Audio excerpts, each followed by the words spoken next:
nunca pensé como argumentos así bien organizados para ir en contra de eso. Pero bueno, ya después de ver el video me puse a investigar un poco por mi cuenta y tengo un amigo que estudia matemáticas y lo discutí un poco con él porque era de los primeros que siempre estaba a favor del cientificismo y me comentó que hay algo llamado los teoremas de Gödel en matemáticas, que se supone que desde el 1930 son necesarias las preguntas filosóficas para poder resolver los axiomas matemáticos. Entonces, o sea, gracias a esta clase de teoría se pudo inventar el concepto de infinito y todo eso. Y pues todos sabemos que sin el infinito no existirían la mayoría de las matemáticas. Entonces, sí, o sea, me parece que fue como muy acertado esa idea de que a pesar de que nosotros queremos hacer un marco teórico que vea nada más como lo cuantificable, no es posible sin cortarle una parte importante al panorama. Claro, totalmente de acuerdo, ¿no? O sea, y es un poco lo que vamos a discutir hoy, que realmente, o sea, lo que tiene que ver con aquello que es cuantificable de la realidad, pues es nada más una parte de la realidad, ¿no? Y que hay otras partes de la realidad a las que no podemos acceder solamente de manera cuantificable, ¿no?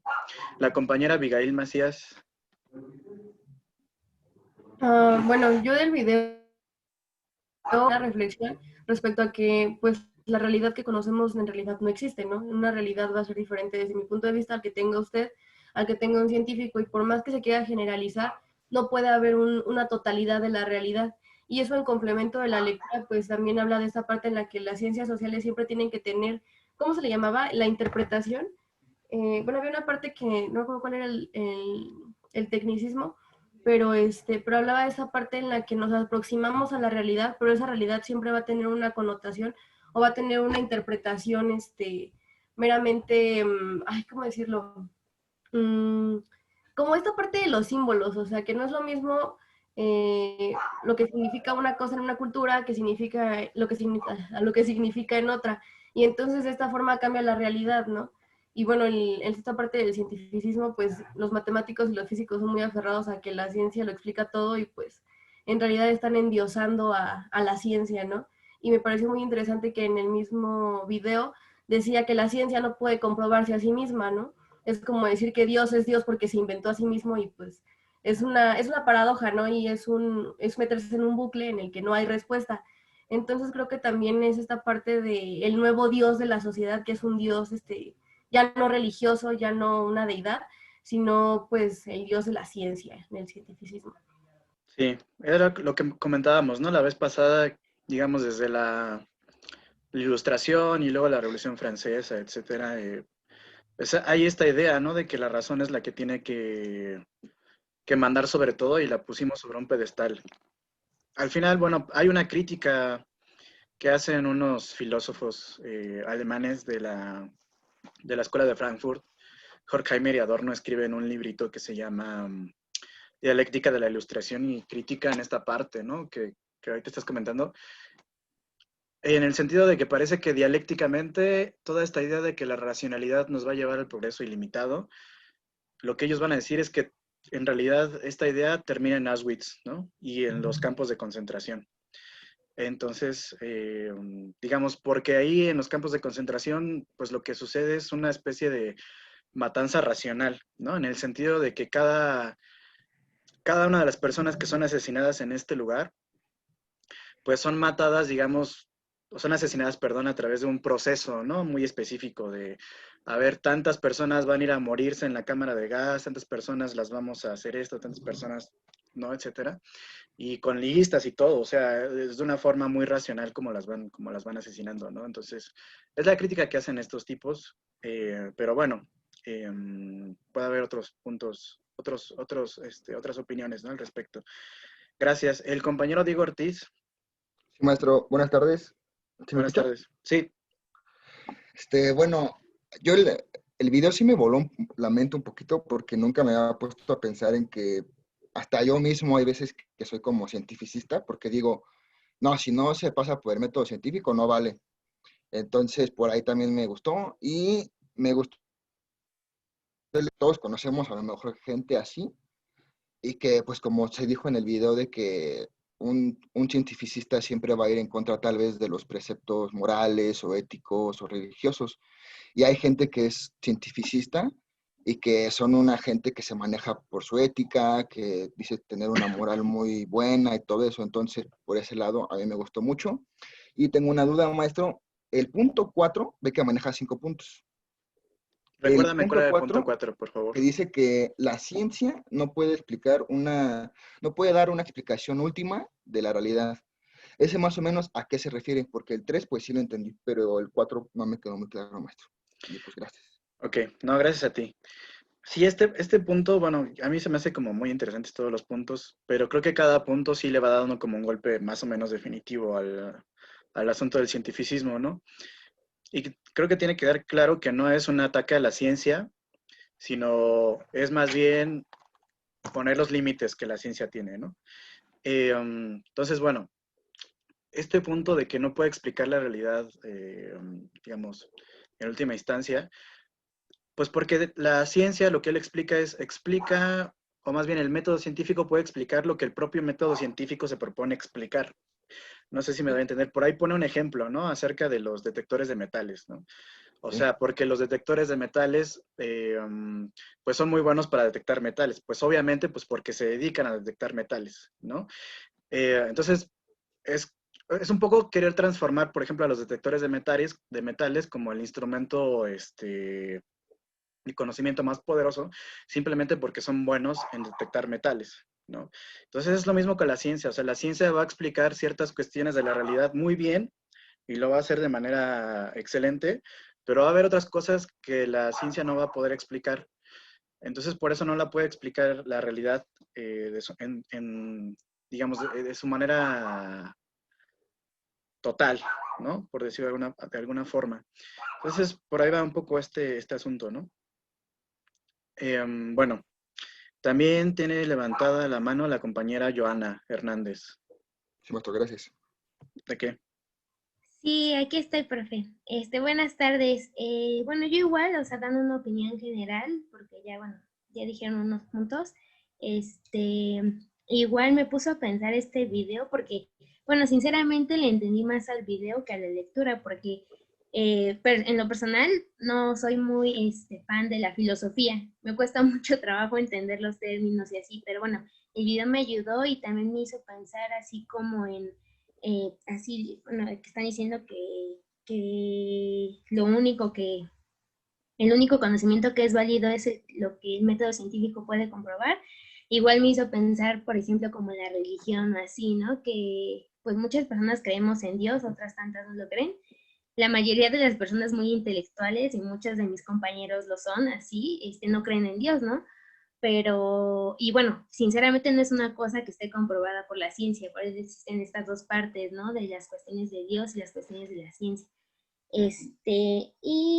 Bueno, y también quería retomar la parte que, bueno, que el mismo chavo, ¿no? Que dice que es como un dilema, porque dice que, pues, por lo mismo de que todas las cuestiones que son aprobadas son las que el método científico puede aprobar, dice que las matemáticas y la lógica no son ciencias que estén comprobadas por el método científico. Sin embargo, las ciencias retoman estas dos ciencias, ¿no? Es un dilema filosófico al final. Sí, en cuanto a lo que dice sobre la religión, es muy importante, ¿no? O sea, porque, o sea, me parece que al final, o sea, la explicación que da un poco el filósofo del video, es que hay, hay cuestiones que no pueden separarse de la filosofía, ¿no? O sea, hay cuestiones que están fundamentadas, incluso la ciencia, en ciertos presupuestos filosóficos, ¿no? Entonces, la ciencia no se puede separar de esos presupuestos filosóficos. Toda forma de pensar parte de ciertos presupuestos que damos por sentados, ¿no? A veces de manera inconsciente los damos por sentados, ¿no? O sea, yo, por ejemplo, doy por sentado que, no sé, que a lo mejor los que no tienen su cámara puesta están ahí presentes y están viéndola y viendo la clase y están escuchando, ¿no? Pero pues a lo mejor es mentira. Pero yo no tengo la forma de comprobarlo, pero parto de ese presupuesto y a partir de ese presupuesto yo les doy la clase, ¿no? Y no puedo ponerme a comprobarlo porque si no, pues voy a estar aquí perdiendo el tiempo peleándome con esta cosa para decirles prendan la cámara, etcétera, ¿no? Entonces, digamos, los presupuestos sirven un poco porque los necesitamos para poder vivir, en el sentido de que no podemos estar reflexionando sobre todo el tiempo, porque si no, no haríamos nada, ¿no? Entonces, digamos, en ese sentido, incluso nuestros hábitos más fundamentales hasta estos presupuestos de la ciencia, pues, digamos, son necesarios para poder actuar, ¿no? Eh, um, Imagínense, bueno, hay una historia de un 100 pies, ¿no? La cuenta un sociólogo español que se llama Jesús Ibáñez. Y Jesús Ibáñez, bueno, dice, está esta historia del 100 pies donde de repente va caminando el 100 pies, ¿no?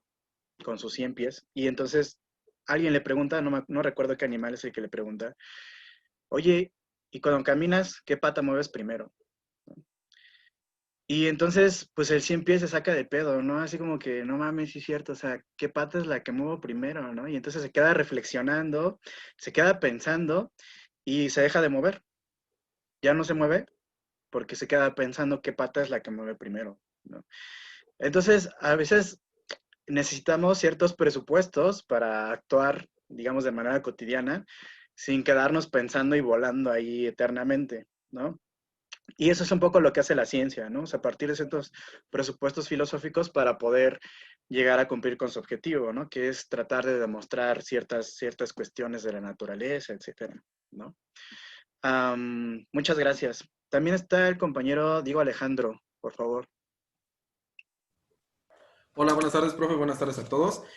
Pues yo creo que con la idea que me quedo es con la que cierra él, donde menciona que en este caso el científico no puede escapar de la filosofía, porque señala que él hace filosofía y está condenado a, como él no sabe que lo está haciendo, a hacer mal filosofía. En ese caso, creo que también algo que me quedó grabado y que vengo a relacionarlo con la parte de la lectura es cuando menciona el aspecto de los salvajes. O sea, en esa parte se centra donde dice que ellos, pues, tienen un conocimiento muy grande y profundo sobre la flora y la fauna y que en este caso no necesitan, pues, la matemática, la lógica. Y se me vino a la mente, bueno, lo relacioné con, por ejemplo, gran parte de mi familia materna es campesina. O sea, y se me vino a la mente la idea de que digo, bueno, ellos nunca estudiaron algo relacionado a agronomía o estudiaron en Chapín o algo así, y sin en cambio ellos trabajan sus milpas, trabajan la tierra, saben cómo arar. O sea, creo que al final de cuentas digo, no quiero escucharme muy positivista, pero ¿será que las experiencias lo van dando? ¿Será que en verdad no es tanto que tú necesites que la matemática surja, sino que el conocimiento se puede ir transmitiendo, en este caso como yo lo relaciono con la familia, de generación en generación, para que sigan trabajando pues la tierra? Eso es lo que se me vino en mente. Iniciando el video, creo que se me vino muy, muy clara la idea de mis maestros de la preparatoria de física y de biología, cuando decían, no, la ciencia es todo y sin la ciencia no hay nada y Dios no existe y todo eso. Digo, en mi caso, como ya lo había mencionado Joana, ¿no? Cada quien tiene sus ideas de si creer o no creer en un Dios. En la religión creo que le llaman dogma, le llaman el dogma al hecho de que algo que tú no puedes ver, pero aún así lo crees. Sí. Y creo que yo me quedo con esa idea principalmente y creo que compite muy bien y además entendí perfectamente el video relacionándolo con la lectura. Perfecto, muchas gracias. Y eso es importante, ¿no? O sea, parece que entonces en realidad con lo que estamos trabajando son con cuestiones de fe, ¿no? O sea, la ciencia pues maneja ciertos presupuestos que en realidad funcionan como si fueran dogmas, como si fueran cuestiones de fe, ¿no? Que es precisamente creo que lo que plantea el video. Entonces, realmente parece que no podemos huir de esta fe, ¿no? Y como bien dices tú, pues son cosas que uno no ve, ¿no? Hay un versículo bíblico que lo explica muy bien, no porque yo sea cristiano ni nada, pero me gusta mucho leer la Biblia. Y entonces hay una parte donde Pablo de Tarso, San Pablo, dice que la fe es la convicción de lo que no se ve y la seguridad de aquello que todavía no existe, ¿no? Entonces, pues sí, esa es la fe y en cierto sentido, pues los científicos sociales también vamos a trabajar con ciertos presupuestos que dependen de tener una fe precisamente en esos presupuestos, ¿no? Muchas gracias. La compañera Gaby Olivares. Hola, buenas tardes. Hola. A mí me pareció muy interesante el video porque igual creo que le entendí más al video que a la lectura, porque nos habla mucho acerca de temas que siento que nos introducen desde que vamos a la prepa, cuando llevamos filosofía y eso, ¿no? Y te dicen que la filosofía pues es el amor al conocimiento, ¿no? Entonces, pues en la ciencia es igual, pero yo recuerdo mucho que un maestro de filosofía nos decía que la ciencia le da a la filosofía lo que la ciencia no puede contestar. O sea, Ok. a manera de silogismo es como si, o sea, lo que no entiende la ciencia se lo da a la filosofía y viceversa. Por eso me llamó mucho la atención cuando nos habla acerca de una filosofía de la ciencia, porque al parecer esa persona es como que experto en eso, ¿no?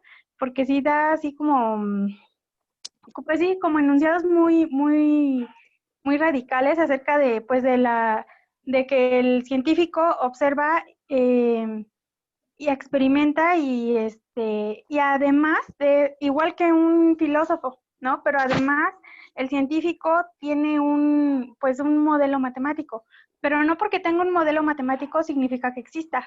O sea, y nos daba el ejemplo de la metafísica y de la física y que decía que igual y sí es la ciencia más exacta, pero que es el universo de los números.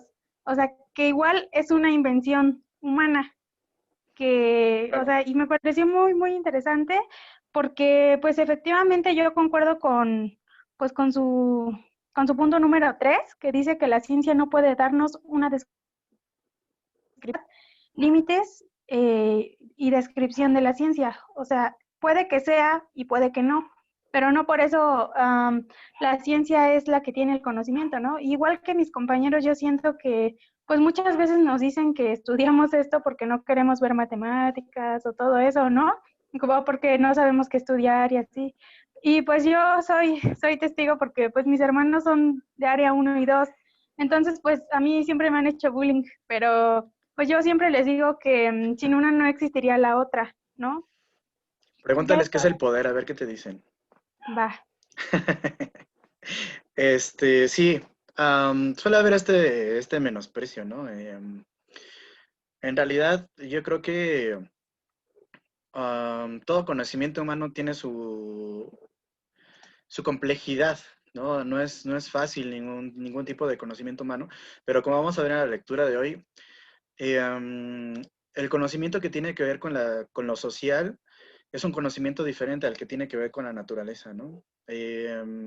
Una cosa que dice la lectura, ¿no? Que me parece muy interesante, que es que la naturaleza no se pregunta sobre sí misma, ¿no?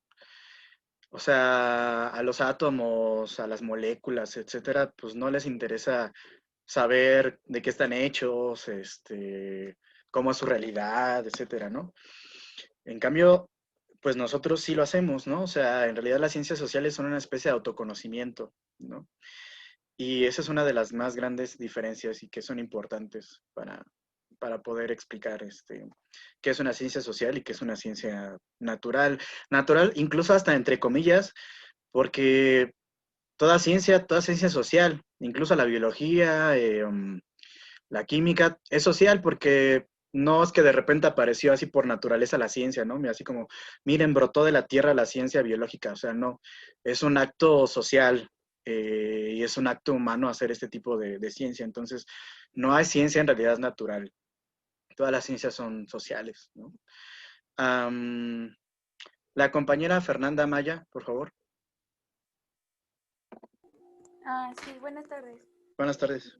Bueno, yo considero que en cuanto al video lo relacioné bastante con la lectura en la parte en la que explica que, bueno, el cientificismo, si bien no lo que hace es querer centrar todo, digamos, pues sí, desde el método científico, se olvida justamente de esto, de la explicación de la realidad, ¿no? Y en la lectura nos menciona, por ejemplo, en la parte que habla sobre Weber, que realmente todos actuamos, o más bien la acción social siempre tiene pues cierto empuje, ¿no? O sea, cierto, ¿cómo llamarlo? Móvil. Entonces, en esta cuestión, el método científico no puede lograr explicar eso, porque son situaciones que vienen más de la mente y tampoco se pueden dejar fuera, o no se puede decir que el cuerpo humano vive realmente sin mente, como lo querían hacer ver los estructuralistas, porque no es así. Entonces, el video me gustó bastante porque sí realmente expone una cuestión bastante realista en cuanto a lo que es la relación entre, pongámoslo, entre los que son de área 1, 2, 3 y 4, porque siempre nos dejan fuera por la cuestión de que dejan de un lado la filosofía y se apegan a que la ciencia es la que dicta todo, ¿no? E igual que mis compañeros, pues sí me quedé pensando en cuando tomaba esas clases de física, biología, en las que para todas las prácticas o cuestiones así, era, ok, van a hacer el método científico, observar, hacer su hipótesis, X, ¿no? Entonces, creo que es lo mismo aplicado a las ciencias sociales, pero es todavía un poco más complejo porque en la mente yo creo que es mucho más complejo porque no tenemos una fórmula exacta que nos diga qué hay y qué no hay, o qué se puede hacer y qué no se puede hacer. Sí. Y ya sería todo de mi parte. Muchas gracias. Sí, con lo que decías, ¿no? De este menosprecio, o sea, incluso es un menosprecio institucionalizado, ¿no? O sea, si ustedes, por ejemplo, de repente quieren una beca porque quieran hacer una investigación sobre X cosa, X cuestión que a ustedes les interesa, por lo regular las becas que salen, por ejemplo, de CONACYT, espero que CONACYT no vea esto, aunque lo estoy grabando, pero bueno, porque aparte yo soy becario de CONACYT, entonces, bueno, las becas que por lo regular dan van más enfocadas a las ciencias duras, ¿no? A lo que se llama las ciencias duras y dedican mucho menor gasto a lo que son las ciencias sociales, ¿no? Obviamente, pues con esta idea muy moderna de que, pues, hay que estudiarlo, aquello que sirve, ¿no? Aquello que es funcional, aquello que es efectivo y es eficaz y que va a producir algo, ¿no? Sobre todo la idea de la producción. Entonces, si tu conocimiento realmente no va a producir algo que se pueda transformar luego en dinero, pues casi no se toma en cuenta, ¿no? Y no es nada más aquí en México, o sea, es una cosa global. Entonces, sí va mucho por ahí como ese menosprecio, ¿no? Y tenemos que nosotros de alguna manera, pues pelear como por demostrar que lo que nosotros tenemos que decir es importante. Más allá de si produce dinero o no, pues lo que nosotros vamos a decir tiene una importancia, ¿no? Socialmente hablando. Gracias. El compañero Fernando Martínez. Hola, buenas tardes. ¿Me escucha? Sí, adelante. Sí, bueno, yo quisiera comentar primero sobre el video. La verdad me costó trabajo entenderlo porque yo nada más no entendía, el chico decía mucha ciencia, cientificismo, y no entendía de qué hablaba porque yo no conocía pues esa palabra, ¿no? Sí tenía la noción de que pues existen personas que solamente ya, bueno, este tecnicismo. Y pues al terminar el video sí me dejó pensando mucho, sobre todo porque pues dije, ay, sí, tienen razón, ahora pues yo últimamente he estado como muy espiritual y me he envuelto en esas ondas, no me refiero a lo religioso, sino espiritual, y creo que pues no existe ningún jarabe que haya inventado la ciencia o algo que sea igual que una palabra de tus amigos, no sé, no es lo mismo, no se siente el mismo confort. Y pues también me acordé que hace poco salió una noticia sobre la NASA, que no sabían qué hacer, porque habían encontrado, creo que un gas en Venus y estaban vueltos locos porque no sabían cómo era posible que ese gas llegara ahí, si solamente se daba en la Tierra. Entonces, en ese momento lo relacioné, ¿no? De que la ciencia, pues, entre ellos científicos para saber qué hacer, pero pues no tienen en ciencia cierta la respuesta. Y otra cosa que me surgió mucho fue que justo hoy en la mañana que estaba yo desayunando, llegó la noticia, es una noticia de AMLO, y me acordé que hace unos meses AMLO en una mañanera dijo que cualquiera podría hacer economía y que la economía no era una ciencia, ¿no? Entonces, yo en ese momento, bueno, ¿qué pasa cuando es al revés? Cuando una persona que estudió ciencias sociales desacredita las ciencias sociales y le da todo el valor a la ciencia. Entonces, creo que ahí debemos encontrar un poco de equilibrio entre lo que creemos que nos dice la ciencia y lo que nosotros creemos que aporta las ciencias sociales. Sí, muchas gracias. Yo creo que es una buena reflexión esto de los economistas, porque sí, o sea, yo creo que los economistas son como de los que, entre los científicos sociales, que más ciencia dura se creen, ¿no? Sobre todo por esta cuestión de que meten un montón de números y todo este rollo, y entonces ya como que ves un número y entonces ya, o sea, pues esa es la verdad absoluta, ¿no?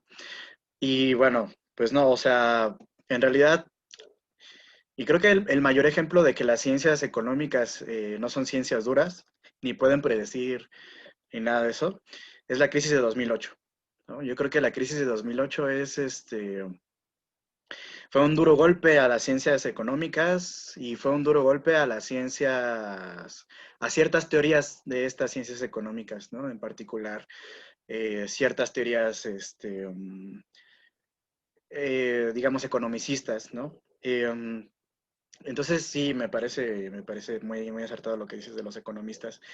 Y un poco respecto me parece que también mencionabas esto de, como de que los científicos, ¿no? No tienen esta verdad, ¿no? Y que también se quedan como cortos.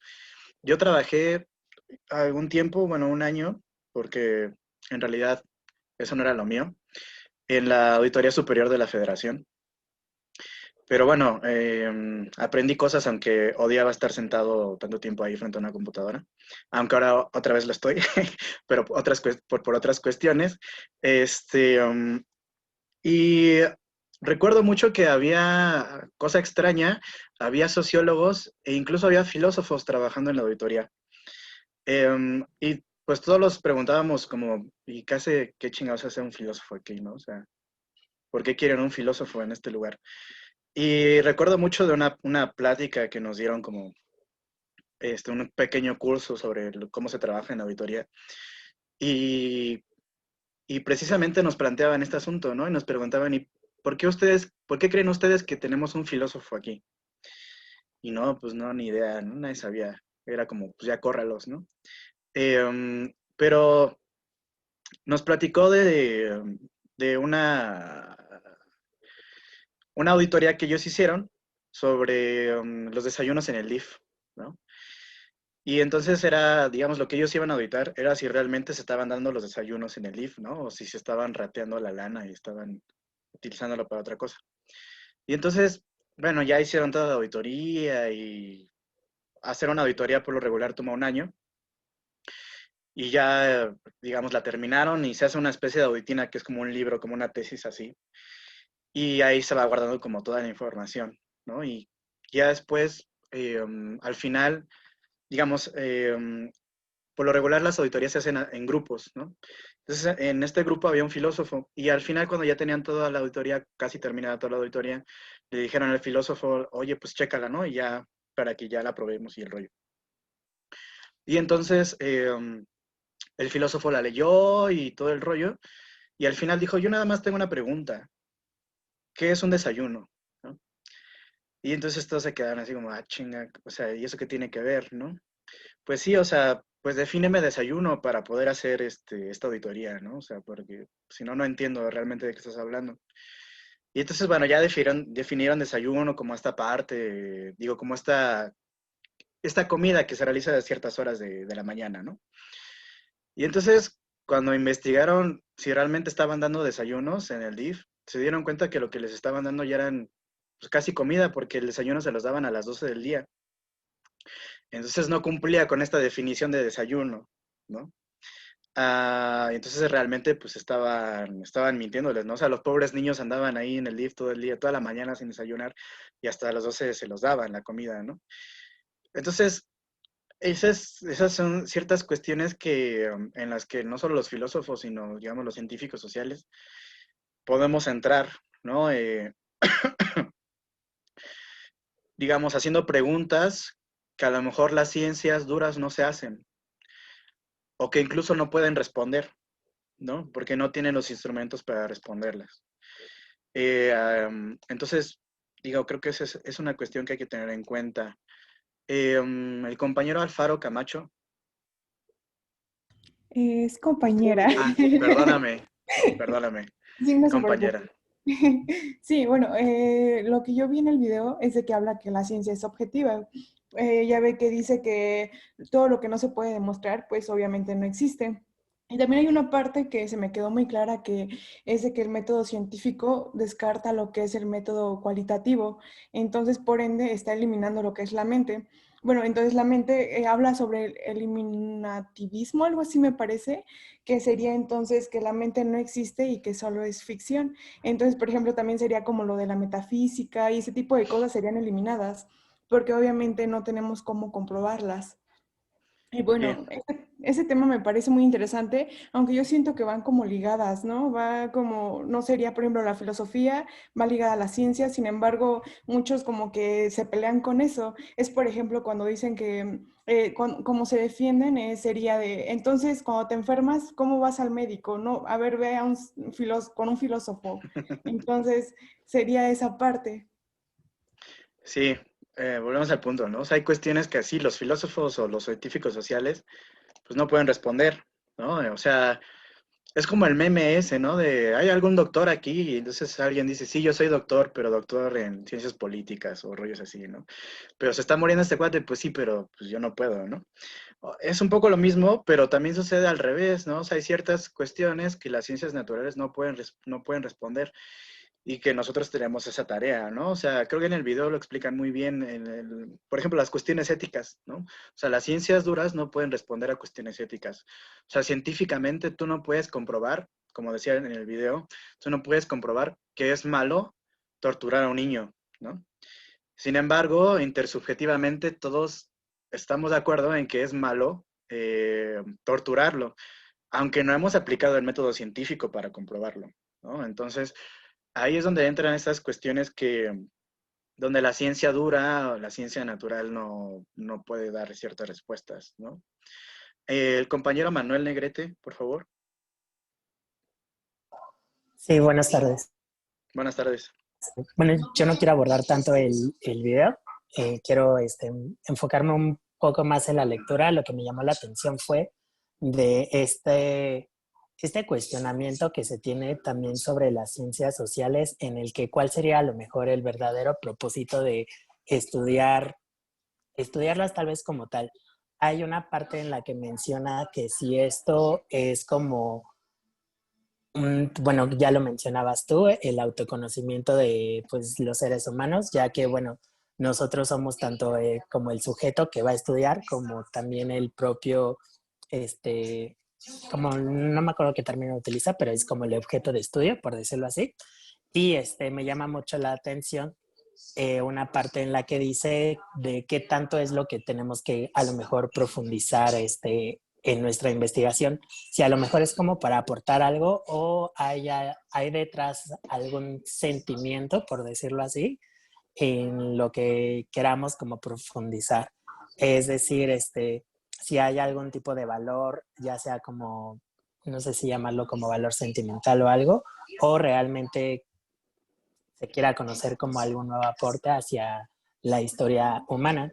Otra cosa que quiero, bueno, también mencionar es en la parte de la lectura, cuando menciona a Weber, bueno, para él hay como dos principios metodológicos, en el que es la neutralidad del valor, en la que, bueno, todo tiene como un probable resultado, dependiendo como del enfoque que tal vez se plantee, y otros tipos de ideales, ya me acordé, en el que, bueno, estos mismos dan como,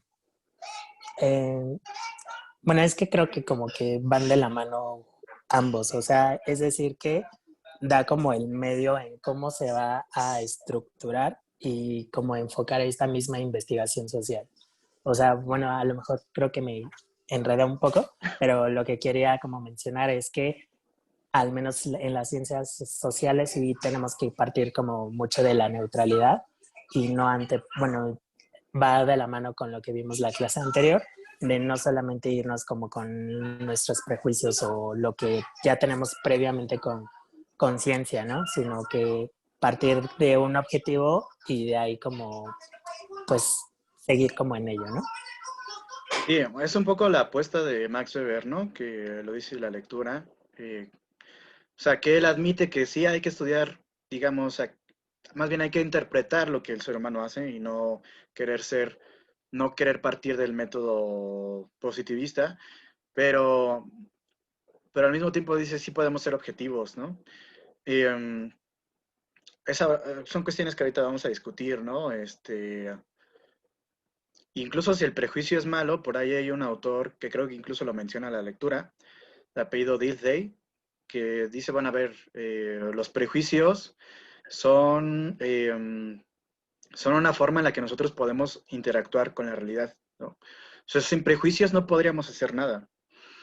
Y eso va un poco también de la mano con lo de los tipos ideales, pero ahorita llegamos a eso, ¿no? O sea, porque imagínense, si ustedes de repente van por la calle, y aquí voy a hablar de un tema que puede ser muy duro y que, sobre todo para las chicas, ¿no? Imagínense ustedes chicas que van por la calle, van en la noche caminando y de repente ven que frente a ustedes viene un tipo así como todo tatuado y con una vestimenta muy particular, ¿no? Y en la situación en la que vivimos ahora, pues ustedes a lo mejor lo que tratarían de hacer es pasarse al otro lado de la banqueta o desviarse del camino, etcétera, ¿no? Sin embargo, eso funciona siendo un prejuicio, porque ustedes no saben si ese cuate realmente les va a hacer algo, si es un asaltante, o a lo mejor es un doctor en filosofía que le gusta vestir así y que no te va a hacer nada. Pero tú no lo sabes, no estás segura. Sin embargo, el prejuicio lo que te dice es ten cuidado y tú tienes cuidado con eso, ¿no? Y prefieres, antes de averiguar si es un doctor en filosofía o es un asesino, pues te cruzas la calle, ¿no? Entonces los prejuicios sí funcionan. Aquí más bien lo que hay que hacer es analizar esos prejuicios, digamos en términos de las ciencias sociales, analizar los prejuicios que nosotros tenemos y hasta qué punto van a servir esos prejuicios para explicar ciertas cosas, ciertas cuestiones que a nosotros nos interesan, ¿no? Pero en la vida cotidiana los prejuicios son bastante útiles, ¿no? Para este tipo de cuestiones en las que nosotros no podemos investigar, ¿no? Si se sube, por ejemplo, un tipo a su combi en la que viajan, en el camión en el que viajan y de repente va hablando muy fuerte, va casi gritando, pues a lo mejor ustedes van bien dormidos así en el vidrio y de repente habla bien fuerte y ustedes se sacan de pedo y lo ven y dicen, no mames, ya valí madres, ¿no? A lo mejor no les hace nada después, solo les venden una paletita o algo así, pero digamos, tu instinto de esas experiencias pasadas que a lo mejor has tenido, pues lo que te hace es decirte ten cuidado. Y eso es precisamente un prejuicio. Es un juicio que nosotros nos hacemos previamente a partir de experiencias que hemos tenido antes, ¿no? Y dice aquí la compañera Andrea Ramírez que le compras por miedo, ¿no? Y sí, la neta es que sí. O sea, dices, bueno, va, chavo, ¿cuánto es, no? Ni lo quieres ni te la vas a comer, la vas a dejar abandonada ahí hasta abajo de tu cartera, de tu bolsa, no sé. Pero le compras por miedo, ¿no? Entonces, sí, un poco va por ahí, ¿no? La compañera Sigüenmo, por favor. Hola. Hola. Yo quiero comentar más sobre la lectura que sobre el video, ya que ya pasaron mucho y hablar mucho de eso del video. La verdad es que la lectura se me complicó un buen, está como muy compleja, está como muy confusa. Ok. Es que la diferencia entre las ciencias sociales y las naturales era más bien metodológica y no ontológica. Exacto. Entonces, a la conclusión que yo quiero llegar es que no existe como una manera única o correcta de abordar un problema de investigación, sino que esta está sujeta a condiciones como el mismo investigador, los objetivos que persigue y las metas que quieren como pretender alcanzar, ya que el método de investigación ya dependiendo si tú quieres usar el estudio cuantitativo o cualitativo. Exactamente, ¿no? Eso que tú que dices ahorita es muy importante, ¿no? O sea, que en realidad no es una diferencia ontológica, sino que es una diferencia metodológica o epistemológica. ¿A qué se refiere que no es una diferencia ontológica? Es decir, que no es que nosotros seamos diferentes o que nuestra materia esté hecha de cosas diferentes a cómo está hecha la demás materia. Las plantitas, los árboles, los animales, etcétera, ¿no? No es eso, no es que nosotros seamos diferentes en cuanto a nuestro ser, en cuanto a cómo estamos conformados, sino que necesitamos un método diferente para estudiarnos a nosotros mismos que el que utilizamos para estudiar aquellas otras, digamos, otros objetos que se presentan en la naturaleza, ¿no? Entonces, sí, creo que dijiste una cosa muy importante de la lectura, ¿no? Pero bueno, ahorita vamos a tratar de empezar ya. Vamos a dejar por el momento las participaciones. Al ratito igual seguimos participando, pero quisiera entonces iniciar ya bien con lo que tiene que ver con la lectura, ¿no? Este era el capítulo 5, ¿no? Que es el de la alternativa interpretativa. Ya desde el título nos está diciendo que, digamos, es otra opción, además de la que vimos anteriormente, ¿no? En el capítulo pasado de la positiva, ¿no? La positivista, perdón.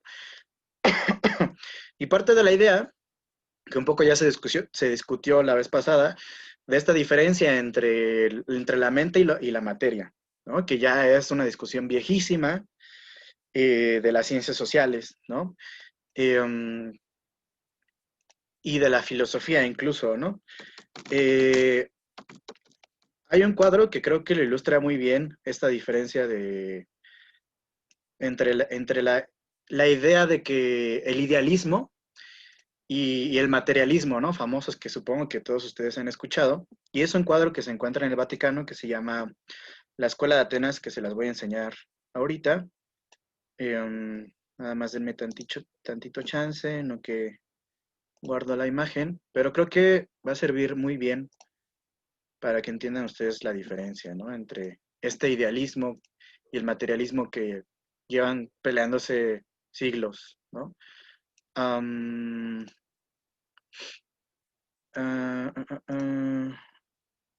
Permítanme, aquí está.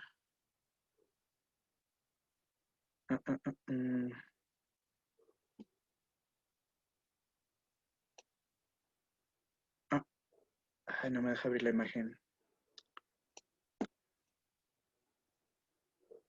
Ok.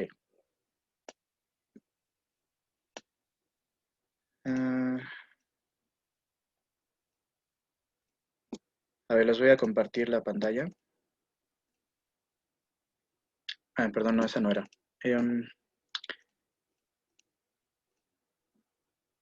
Es esta.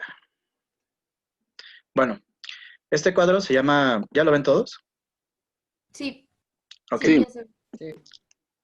Bueno, este cuadro se llama la Escuela de Atenas. Se supone que aquí están representados todos los filósofos atenienses importantes o de la época griega. Pero en el centro está por un lado Platón y por otro lado está Aristóteles, ¿no? Bueno, por acá está Alejandro Magno, ¿no? Y bueno, hay otros personajes ahí que ahora no recuerdo quiénes eran. Pero bueno, si se dan cuenta, aquí Aristóteles está con la manita como diciendo abajo, ¿no? Y Platón está apuntando con su dedo hacia arriba. Y bueno, están en el centro del cuadro, o sea, representan realmente casi la división de la filosofía occidental en general, ¿no? O sea, entre aquellos que dicen que parten un poco de las ideas platónicas de que la idea fue primero que la materia y que de las ideas viene todo lo demás. Platón va a plantear a este respecto que, por ejemplo, o sea, hay un mundo de las ideas que es el perfecto que está ahí arriba y que este mundo corruptible, es simplemente una representación de ese mundo perfecto que es el mundo de las ideas, ¿no? Y por otro lado tenemos a su discípulo Aristóteles, que él va a ser materialista, ¿no? Él va a decir, no, o sea, todo surge de la materia, incluso las ideas mismas surgen de la materia. Entonces, bueno, un poco esta va a ser la pelea que se va a dar a través de los siglos, incluso hasta la fecha, de la que parte también este debate de qué es lo que debemos nosotros analizar como científicos sociales. Si es analizar lo cuantitativo, digamos en términos materialistas, de lo materialista sería eso, o si es analizar las ideas, digamos, interpretar las ideas por esta alternativa interpretativa, y esta sería la parte idealista, digamos, del método de las ciencias sociales, ¿no? Y esta va a ser la discusión fundamental, ¿no? Aunque yo no estoy tan de acuerdo porque, por ejemplo, muchos van a decir que Max Weber es un idealista, ¿no? Muchos marxistas van a decir, no, Max Weber es un idealista, entonces, pues a la shit, los idealistas, nos caen mal los idealistas, ¿no? Yo no concuerdo con esta idea, pienso que Max Weber no es idealista ni materialista, creo que lo que trata de hacer es explicar que hay distintos tipos de métodos para analizar cada una de estas cuestiones, la materia y las ideas, ¿no? Pero bueno, entonces partiendo de este debate, un poco lo que nos dice la lectura es que es en Alemania donde el debate tiene una importancia, digamos, fundamental, ¿no? Van surgiendo distintos autores, distintos filósofos que van planteando ciertas ideas en este debate, y entre ellos, digamos, los más importantes, podríamos decir que son Hegel y Marx, ¿no? Y aunque Marx es un discípulo de Hegel, Hegel es un idealista y Marx es un materialista, ¿no? No puedo detenerme tanto a explicar la diferencia entre el idealismo hegeliano y entre el materialismo marxista, pero un poco lo que estos debates van a hacer que surjan es la discusión sobre la propia naturaleza humana. Es decir, si nosotros somos seres materiales o somos seres espirituales principalmente. Y entonces a partir de esta definición es que nosotros entonces vamos a decidir qué métodos utilizar para estudiarnos a nosotros mismos, ¿no? Si nosotros somos seres fundamentalmente espirituales, fundamentalmente, digamos, que parten de una idea simbólica y de una visión que viene de nuestra cabeza, vamos a tener que utilizar ciertos métodos, ¿no? En cambio, si nosotros somos fundamentalmente materialistas, somos fundamentalmente una materia, pues entonces vamos a utilizar otro tipo de métodos, ¿no? Entonces por ahí va surgiendo este debate, ¿no? Que se va a ir desarrollando a lo largo del siglo XVIII, siglo XIX. Y también surge entonces en este debate el asunto de la historia, ¿no? Porque entonces van a plantearse muchos si la historia tiene que ser estudiada a partir de esta idea de la naturaleza humana, tiene que ser estudiada a partir de ciertos métodos que nos ayuden a estudiar la materia como tal, o ciertos métodos que nos ayuden a estudiar la parte espiritual del ser humano, ¿no? Entonces, un poco la historia viene a ser la madre de todas las ciencias sociales, y por eso es que este debate que empieza con la historia y después se va a trasladar a las demás ciencias sociales, ¿no? Y, digamos, por un lado van a estar estos cuates que van a plantear que la historia tiene que ser una ciencia empírica, con todos sus asegúnes, porque como puede ser empírica, tú no puedes analizar la historia de manera objetiva porque la historia ya pasó. Y cómo lo haces para viajar al pasado, ¿no? Una cosa que ya hemos dicho antes.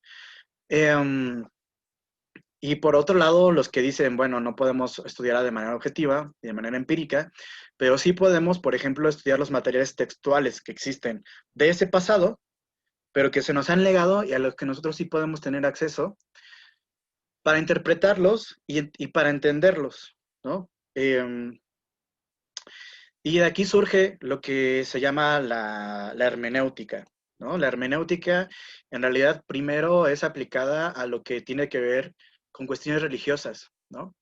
La hermenéutica se aplica sobre todo a la interpretación de la Biblia, primeramente, ¿no?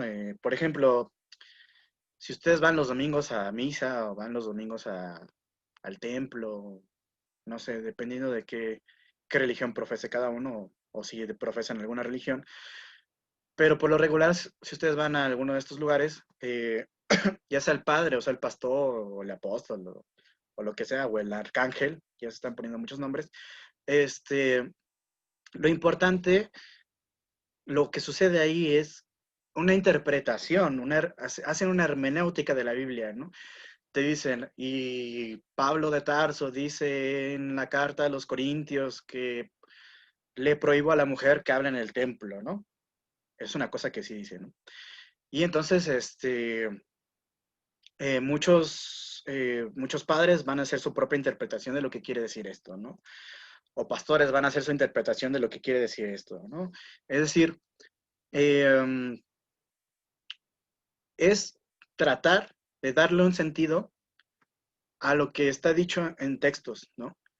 Esto, digamos, esta explicación por el lado de lo religioso. Pero entonces, dice la lectura que Friedrich Schleiermacher es quien primero va a decir, vamos a trasladar esta hermenéutica de su sitio original, que es el lugar religioso, vamos a trasladarlo al lugar de las ciencias sociales y vamos a tratar de trabajar con ella para convertir en una herramienta que a nosotros nos sirva para explicar el pasado, ¿no? Y para esto vamos a necesitar identificarnos con el pasado, dice él.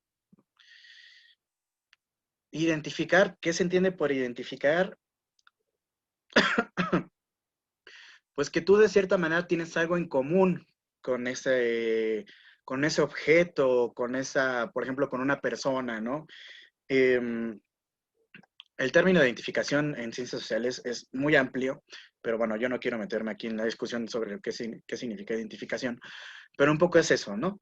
Que tú sientas que tienes algo en común con eso, ¿no? Entonces, él va a decir, vamos a utilizar la hermenéutica para identificarnos con lo que las personas que escribieron ciertos textos del pasado pensaban a la hora de escribirlos, ¿no? Y esto es muy importante, o sea, no sé si ya hablé aquí del churro, ¿hablé del ejemplo del churro o no? Sí, ya lo diste. Sí, ya. Okay. Piensen en el ejemplo del churro. No es lo mismo un churro para un mexicano que para un chileno, ¿no? Entonces, de lo que se trata es que, por ejemplo, si yo quiero interpretar a un chileno, pues tengo que identificarme con lo que el chileno piensa. ¿Y qué es lo que piensa del churro? ¿No? Particularmente si quiero saber, por ejemplo, si un chileno de repente dejó un texto que se va a encontrar dentro de 500 años, ¿no? Y que diga, a mí nunca se me antojó el churro, ¿no? ¿Cómo lo vamos a nosotros a interpretar? Lo vamos a interpretar en el doble sentido que nosotros le damos aquí. Digo que en el doble sentido que ellos le dan allá. O en el sentido que nosotros aquí le damos de churro, de que es una comida, ¿no? Entonces, para poder interpretarlo de manera adecuada, nosotros tenemos que interpretarlo desde la posición chilena, que es quien lo escribió. Quien escribió ese texto que ahora nosotros estamos descubriendo 500 años después, ¿vale? Entonces, por eso es importante identificarnos o tratar de identificarnos con las personas que escribieron estos textos a los que nosotros vamos a tener acceso, ¿no? Incluso en las ciencias sociales. Por ejemplo, si ustedes quieren hacer una interpretación, quieren hacer, por ejemplo, un estudio de lo que piensa la gente en Japón sobre, no sé, sobre las patatas, ¿no? Y si las patatas son un valor cultural en Japón o no lo son. Y entonces ustedes van a tener que hacer, por ejemplo, una encuesta o incluso pueden hacer entrevistas a profundidad que ya son un poco más complejas que las encuestas, ¿no? y ustedes agarran a 15 personas de Japón y deciden, por ejemplo, quiénes van a ser, etcétera, y ustedes les hacen entrevistas y les dicen, ¿qué significa para ti una patata? No, pues es que la patata representa todo un símbolo cultural del Japón, no sé qué, o sea, estoy adivinando, eso esto yo no lo sé. Y puede decir eso, ¿no? O a lo mejor en realidad no significa nada para los japoneses y va a decir, no, pues yo ni siquiera sé qué es una patata porque pues aquí no comemos patatas, ¿no? Entonces, por eso es muy importante que ustedes partan de la realidad que ustedes quieren interpretar para no cometer errores y sesgarlo. Porque si ustedes parten de su propio pensamiento sobre las patatas, pues ustedes van a hacer una interpretación, una hermenéutica mal aplicada, ¿vale? No sé si está quedando claro o estoy como siendo muy confuso con esto. No, todo bien. No, sí No, queda sí, claro. todo bien. Ok. Todo bien. Profe, de hecho es como, bueno, últimamente he visto que está muy presente todo esto de separar el artista de su obra o el autor de su obra. Y creo que este es un ejemplo de por qué es importante no hacerlo. Muchas veces se pretende hacer para alejar las acciones personales de esta persona, pero no nos damos cuenta de cómo repercute esto en sus escritos o en sus obras artísticas. Entonces, podemos decir que para estudiar bien la historia no se debe de separar al artista de su obra, ¿no? Esa es una buena pregunta. Yo creo que en primera instancia depende qué es lo que quieres investigar. O sea, si tú quieres, por ejemplo, investigar al autor como tal, y obviamente, pues si quieres investigar al autor como tal, tienes que investigar su obra, ¿no?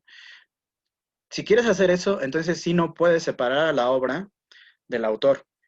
Pero, por ejemplo, si tú quieres investigar qué es lo que significa cierta obra, no para ese autor que lo hizo, sino para un montón de gente que a lo mejor lo ha ido a ver al museo, pues entonces yo creo que sí no va a poder significar lo mismo, ¿no? Por poner un ejemplo, ¿no? Am, a mí me gustan mucho las novelas, ¿no? Y no las telenovelas, ¿eh? Porque veo a alguien ahí riéndose. No, no las telenovelas, sino las novelas. Y por ejemplo, a mí me gusta mucho Miguel de Unamuno, ¿no? Me parece un autor genial. Y Miguel de Unamuno era una persona que no era creyente, pero tenía una idea de que había que defender la religión, ¿no? E incluso Miguel de Unamuno, durante la Guerra Civil Española, durante un tiempo apoyó a Franco, ¿no? Aunque después se arrepintió y hubo todo un rollo ahí donde al final hace un escándalo en la Universidad de Salamanca, donde era rector, y después el propio franquismo lo deja encerrado, ¿no? Pero él sí tenía una idea de que, por ejemplo, una novela que se llama San Manuel Mártir Bueno, donde San Martín es una especie de personaje que ya no cree en Dios, pero que significa, sin embargo, él es un cura, ¿no? Entonces, él sigue diciendo que cree en Dios y sigue defendiendo todas estas ideas, simplemente porque eso le sirve para ayudar a la gente, ¿no? Entonces, yo no soy una persona religiosa, etcétera, ni nada. Sin embargo, hago mis propias interpretaciones sobre la lectura que yo le doy a los libros de Unamuno, ¿no? Entonces, depende, por eso digo que depende, ¿no? O sea, porque si yo voy, por ejemplo, a ver al Museo Louvre, la Mona Lisa, pues a lo mejor Leonardo da Vinci quiso decir una cosa, pero yo lo voy a interpretar de otra forma, ¿no? Entonces, depende, por eso te digo, depende mucho de qué es lo que quieres saber. Si tú quieres saber qué quiso decir el autor sobre su obra, sobre su propia obra, pues entonces sí no puedes separar la obra del autor. Pero si tú quieres saber qué significa esa obra para la gente que la ha admirado, que la ha leído o que la ha hecho suya de otras formas, pues entonces vas a tener que dejarse un poco de lado al autor, porque a lo mejor para las personas que la han leído o que la han admirado, pues significa otra cosa, ¿no? Entonces sí, creo que depende, te digo, depende qué quieres saber. Bueno. Ok, gracias, profe. Gracias a ti. Todo esto surge, o sea, esta crítica que surge en el siglo XIX, a estas ideas de que la ciencia y la racionalidad son la única forma de hacer la interpretación del mundo, surge de una idea romántica contra el positivismo, ¿no? Por ahí se menciona en el texto, el romanticismo no ha entendido como que, aunque por una parte sí, pero no totalmente, el romanticismo no es la idea de que yo le lleve chocolates a mi novia o que le lleve serenata y entonces ella salga y se emocione y etcétera, ¿no? Toda esta idea que comúnmente tenemos de lo que es el romanticismo, ¿no?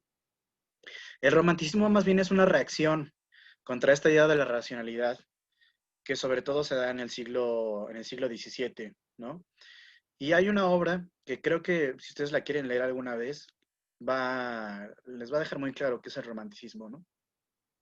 Que es la obra de Fausto, de Goethe, ¿no? La historia de Fausto, como para resumirla y para que más o menos sepan de qué va y por qué representa muy bien el romanticismo.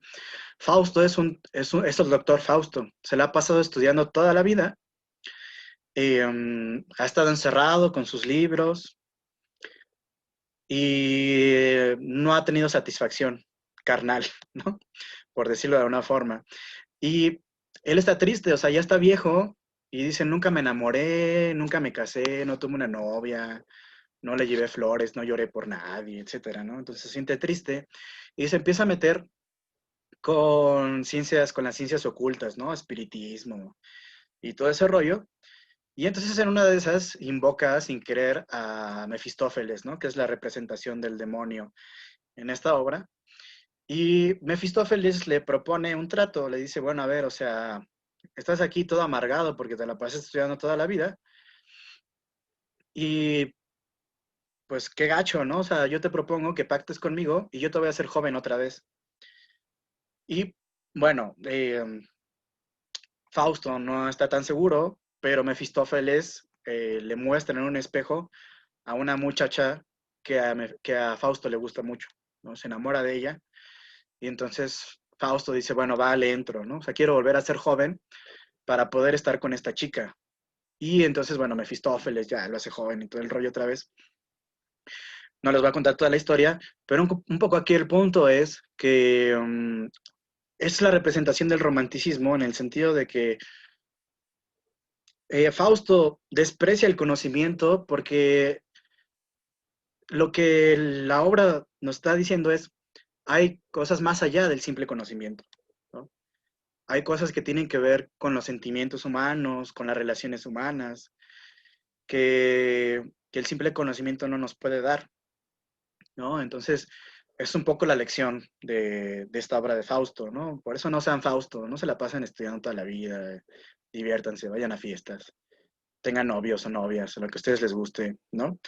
Es un poco esa lección. Bueno, entonces, bueno, es importante tener esta idea de que todo esto surge de la idea del romanticismo, ¿no?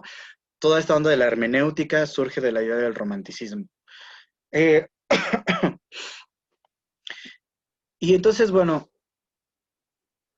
Wilhelm Dilthey lo que va a proponer es, digamos, ya basándose en este estudio que hace Schleiermacher, que la hermenéutica tiene que servir como para estudiar la historia humana, pero basándonos en el hecho de que son los propios seres humanos quienes hacen su historia, ¿no? Quienes tienen ciertos propósitos al vivir su propia vida, que tienen ciertos ideales, que tienen ciertas ideas, que tienen ciertos símbolos que hacen que vivan como viven su propia vida, ¿no?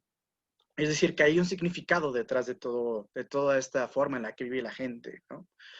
Y para eso sirve la hermenéutica, para estudiar, digamos, esa historia de esa manera.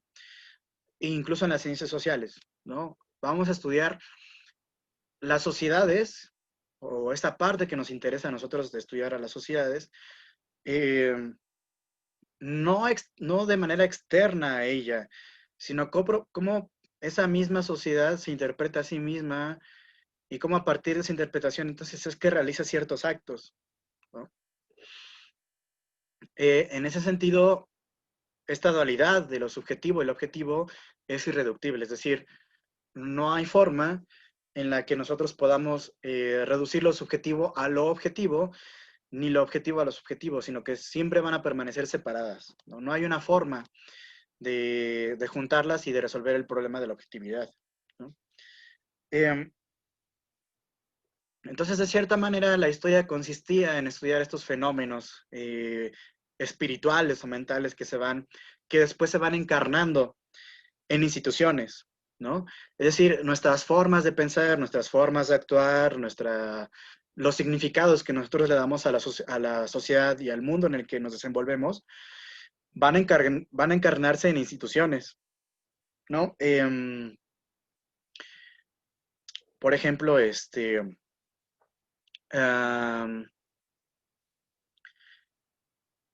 yo empecé a dar clases, le empecé a dar clases a una compañera de aquí, de ustedes, hace como un mes, porque me dijo que le interesaba saber de la Biblia, entonces que quería convertirse en pastor, un rollo así. Entonces, bueno, empezamos a tener clases así. Dije, va, pues si quieres te doy clases, ¿no? No hay pedo.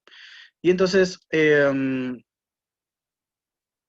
dijimos, bueno, ¿y por qué no institucionalizamos esto, ¿no? Como que se nos ocurrió así una loquera, ¿no? Pues invita a más gente, si quiere unirse más gente, y aquí nos convertimos en una institución, ¿no? Entonces un poco es el ejemplo, ¿no? De ciertas actividades que de repente se van volviendo recurrentes, surgen ciertas instituciones, pero esas actividades van a surgir de ciertas ideas y de ciertos intereses y de cierto espíritu que nosotros tengamos, ¿no? O sea, si a esta compañera y a mí no nos hubiera interesado la Biblia, pues jamás hubiéramos hecho como círculo de la Biblia que nosotros hicimos, ¿no? Entonces había ciertos intereses mentales, ciertos intereses espirituales, no en el sentido religioso, que nos llevaron a estudiar esto, ¿no? Y que pudo haberse convertido en una institución, ¿no? Lo mismo a la UNAM, por ejemplo. O sea, a veces tenemos la idea, por ejemplo, de que la institución es un edificio, ¿no?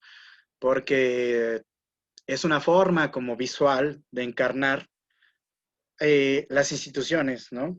Pero en realidad quienes encarnan las instituciones somos nosotros mismos. Cornelius Castoriadis, un filósofo, psicoanalista y sociólogo, decía que en realidad nosotros somos instituciones con patitas, ¿no?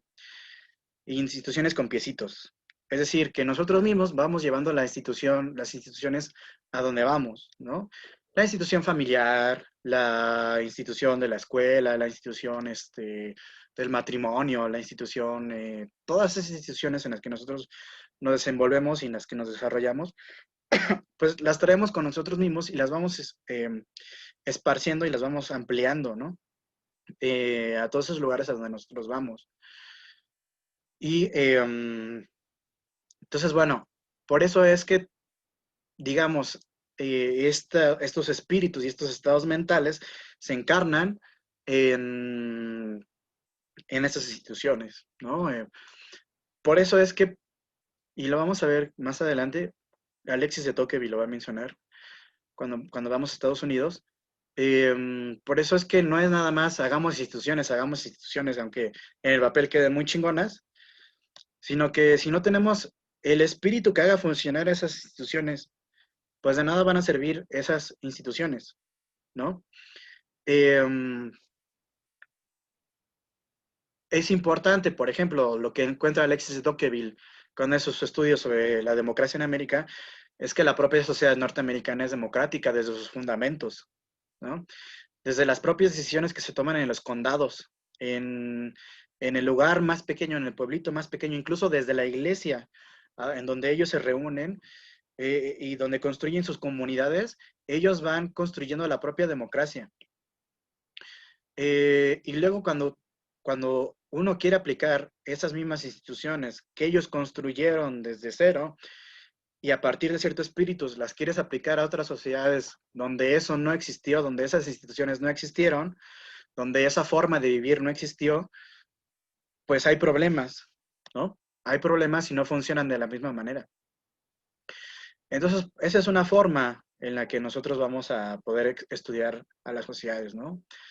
A través de esta interpretación, de esta realidad mental, o estas realidades mentales o espirituales, ¿no? Entonces lo que nosotros vamos a tratar de hacer es recrear, digamos, de cierta forma, estas experiencias que ese objeto de estudio social nos interesa, ¿no? De qué manera ellos han captado el significado que le dan a su propia realidad, a su propio mundo, ¿no?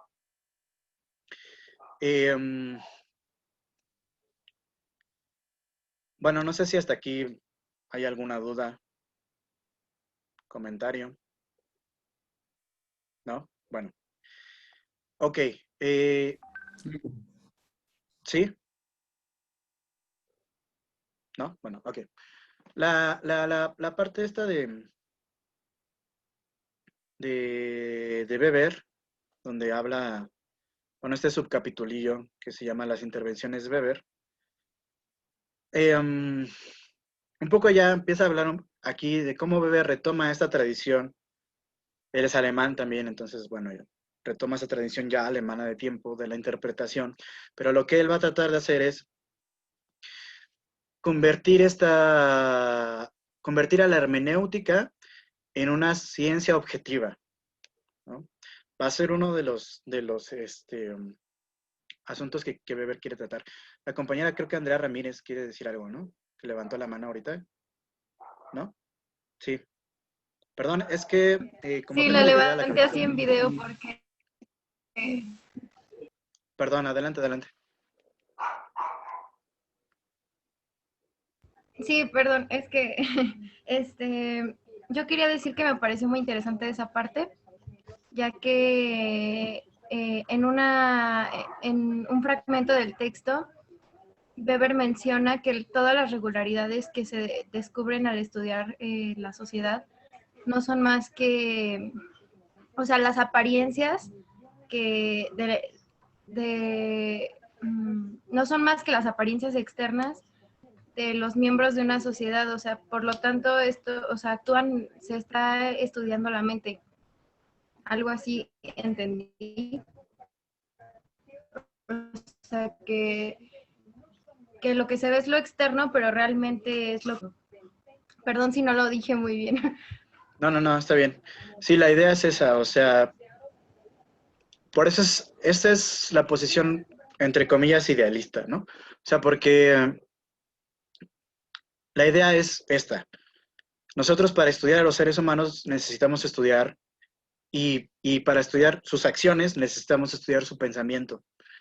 ¿Qué es lo que piensan? Y entonces vamos a comprender y vamos a entender entonces por qué hacen lo que hacen, ¿no? Sí, va por ahí la idea. Esa es la idea, ¿no? Y a mí me parece importante rescatar a Max Weber aquí, porque por lo regular y sobre todo a los compañeros de Ciencias Políticas y Administración Pública, no sé cómo ustedes se los hayan presentado o si se los han presentado alguna vez, pero por lo regular a los compañeros de Administración Pública se los presentan como el inventor de la burocracia, un rollo así, ¿no? Como que Max Weber puso todos los puntos que había que poner sobre cómo debe funcionar la burocracia eficazmente y todo este rollo, ¿no? En realidad no, en realidad lo que hace Max Weber es estudiar cómo funciona la burocracia, pero no la defiende. Incluso llega a hacer críticas al mundo moderno y lo que significa la burocracia, ¿no? O sea, lo que va a decir, bueno, nuestro mundo súper, hiper racionalizante nos va a llevar a que nos convirtamos en seres fríos, ¿no? Y que este mundo se convierta en un mundo helado. Entonces, por ahí hace una crítica a la racionalidad burocrática, ¿no? Entonces, si alguna vez alguien les dice, no, Max Weber nos enseñó que la burocracia debe ser racional, pues los está choreando, ¿no? Bueno, entonces, bueno, lo que Max Weber, una de las cosas más importantes que creo que Max Weber va a explicar y que vamos a nosotros a retomar después cuando veamos a Giovanni Sartori y que ustedes van a retomar en cualquier punto de la carrera y que si quieren hacer una tesis, si se quieren titular por tesis, es una cosa importantísima, es el asunto que tiene que ver con la construcción de los conceptos. Es decir, que nosotros, para que podamos hacer ciencia, incluso ciencia natural o ciencia social, necesitamos construir conceptos que nos funcionen como instrumentos para acercarnos a la realidad, ¿no? Digamos que los conceptos son una especie de contenedores a los que nosotros vamos a llenar de ciertos significados que nosotros vamos a asignar a la propia realidad, ¿no? Por ejemplo, el concepto de, a ver, alguien dígame algún concepto de relaciones internacionales.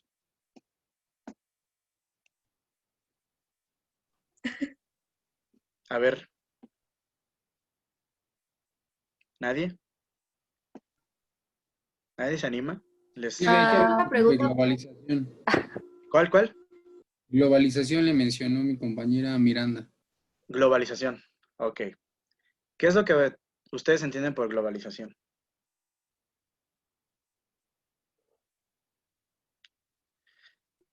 El intercambio que existe ya sea de personas y servicios entre el mundo mundial.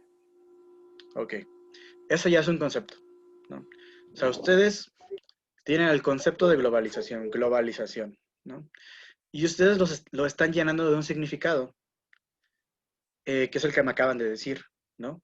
Y a su vez, ese concepto no se va a quedar ahí volando, sino que ustedes lo utilizan para estudiar la realidad, ¿no?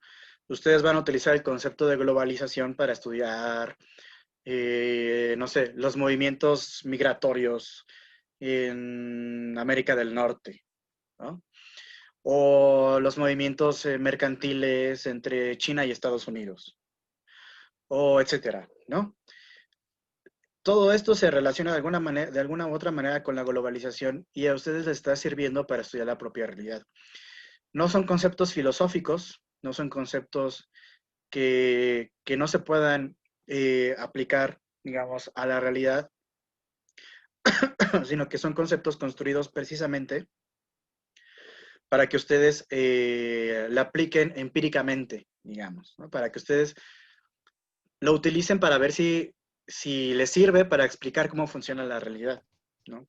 Entonces, por eso es importante la cuestión de cómo vamos a construir nuestros conceptos propios para estudiar la realidad, ¿no? El concepto, por ejemplo, en ciencia política, el concepto de poder o el concepto de sistema político, ¿no? Que ustedes ya vieron el semestre pasado, etcétera. Entonces, aquí lo que se trata es, o lo que Weber va a decir es que nosotros tenemos que tender a poder construir conceptos que sean suficientemente rigurosos para que nos ayuden a comprender la realidad, ¿no?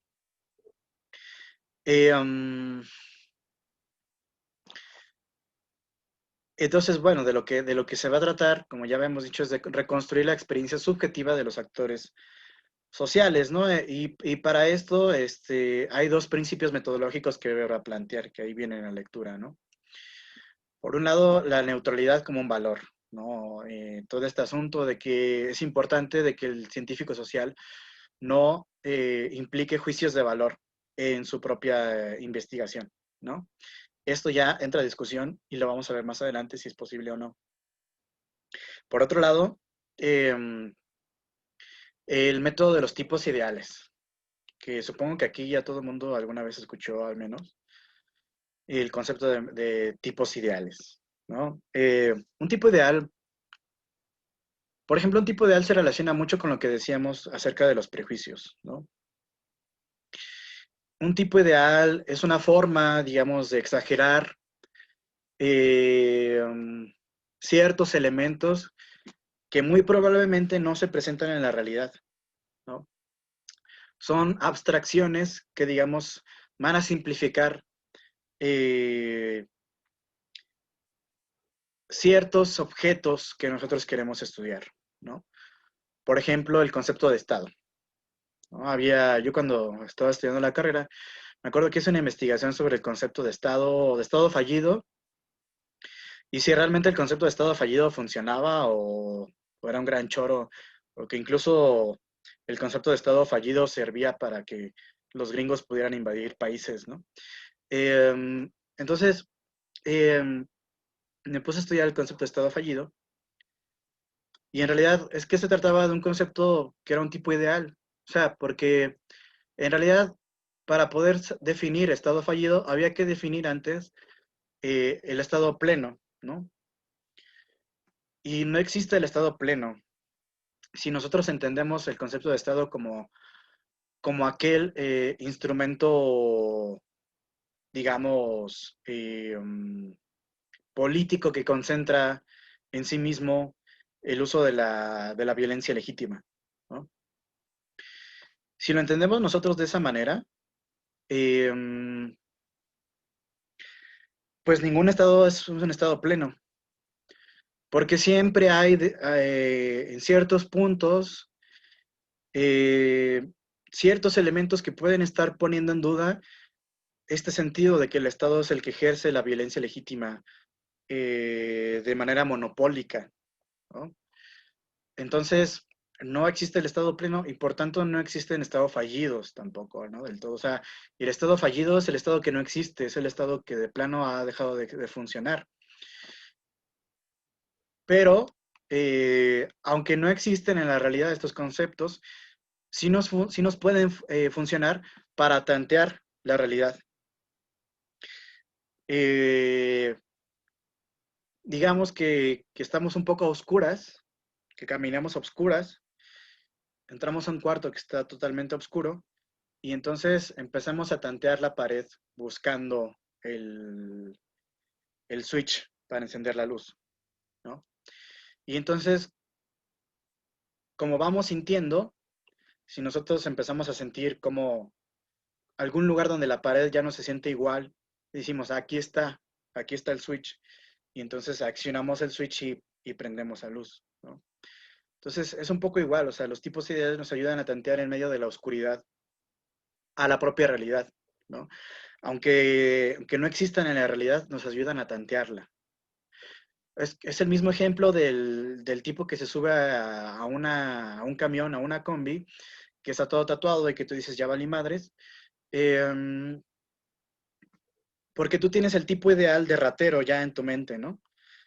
Que tiene ciertos elementos, ciertas características, ¿no? Ah, bueno, es que sí, este güey está tatuado y además trae una playera de la América y además trae una gorra de los Yankees o una cosa así, pues entonces tú dices, bueno, pues este güey muy probablemente me va a saltar, ¿no? Pero eso es una exageración que nosotros traemos, ¿no? A lo mejor no te asalta, es un simple tipo que va a trabajar, ¿no? Con los Yankees, dicen aquí. Entonces sí, así funcionan los tipos ideales, ¿no? Es una forma de construir conceptos para poder tantear la realidad. Entonces, bueno, digamos, hay una palabra que Max Weber va a utilizar para ejemplificar su propio método, que es que es la palabra alemana Verstehen, que por ahí viene a la lectura, ¿no? Que significa comprender. Entonces, un poco de aquí va a venir esta diferencia entre lo que en alemán se dice Erklären y lo que se define como el Verstehen, ¿no? A ver, se los apunto aquí en el chat para que sepan cómo se escribe Verstehen. Se escribe así. Verstehen. Y la otra palabra, Erklären, ¿no? Pues por un lado, el Erklären va a ser la explicación, ¿no? Y el Verstehen va a ser la comprensión. Entonces Max Weber va a decir, bueno, el Erklären va a ser esta forma de explicar la realidad a partir de cuestiones cuantitativas, a lo mejor cuestiones estadísticas, etc. Y el Verstehen va a ser la aplicación de la hermenéutica al entendimiento de las ciencias sociales o de los objetos de estudio que son sociales, ¿vale?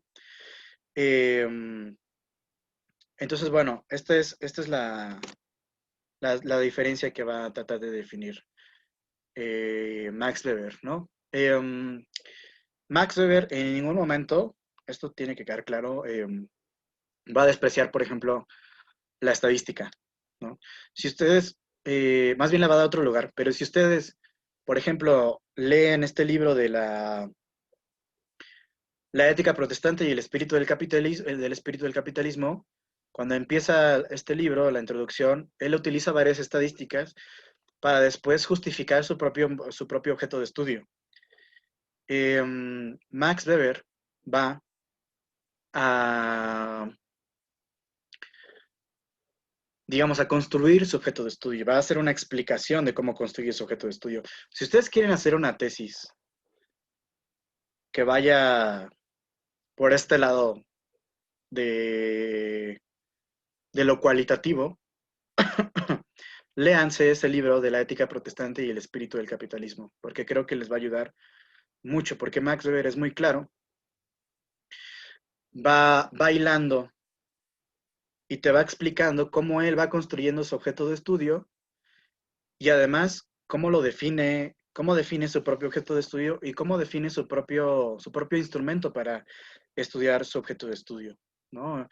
Por ejemplo, él va a utilizar la palabra, de hecho, las palabras que vienen en el título del libro son los conceptos que él va a utilizar para estudiar su objeto de estudio. Por un lado, espíritu del capitalismo y por otro lado, ética protestante. Son dos conceptos que él va a utilizar en el libro, ¿no? Que aquí, bueno, no me da tiempo de explicarles qué significan estos dos conceptos, pero he ahí la importancia de la construcción de los conceptos, ¿no? Entonces, bueno, en realidad a las conclusiones que podemos ir llegando, les mandé las palabras en privado. A ver, perdón, déjenme ver. Es cierto, perdónenme, se lo mandé a Israel. De nuevo se los mando. ¿Hay consentidos? ¿Qué pasó? First C, que es comprender, y erklären, que es explicar, ¿vale?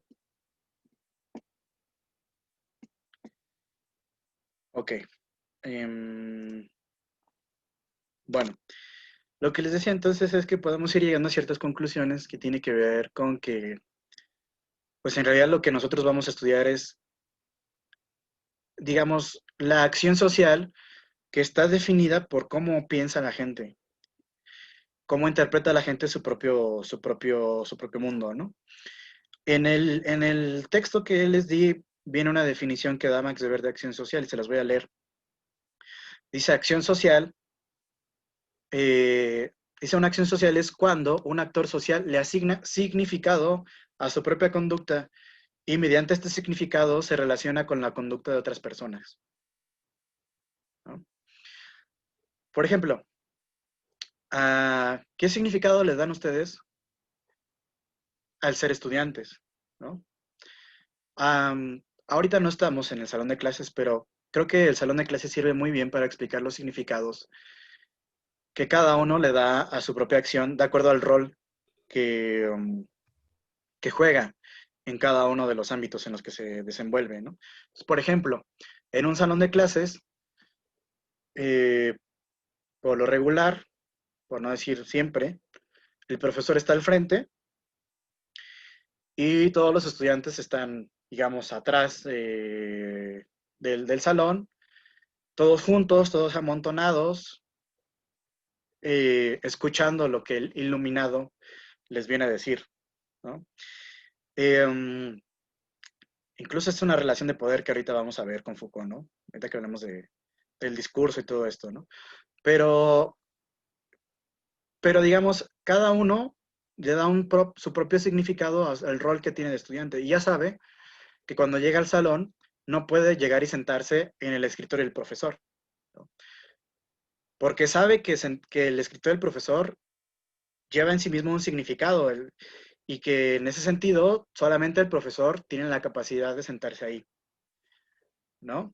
Y que ustedes tienen un lugar asignado para sentarse, que son las butacas, sumamente incómodas, algunas rotas, otras rayonadas, otras dicen Juan te amo, o Pepita, ¿por qué te fuiste? O cosas así, ¿no?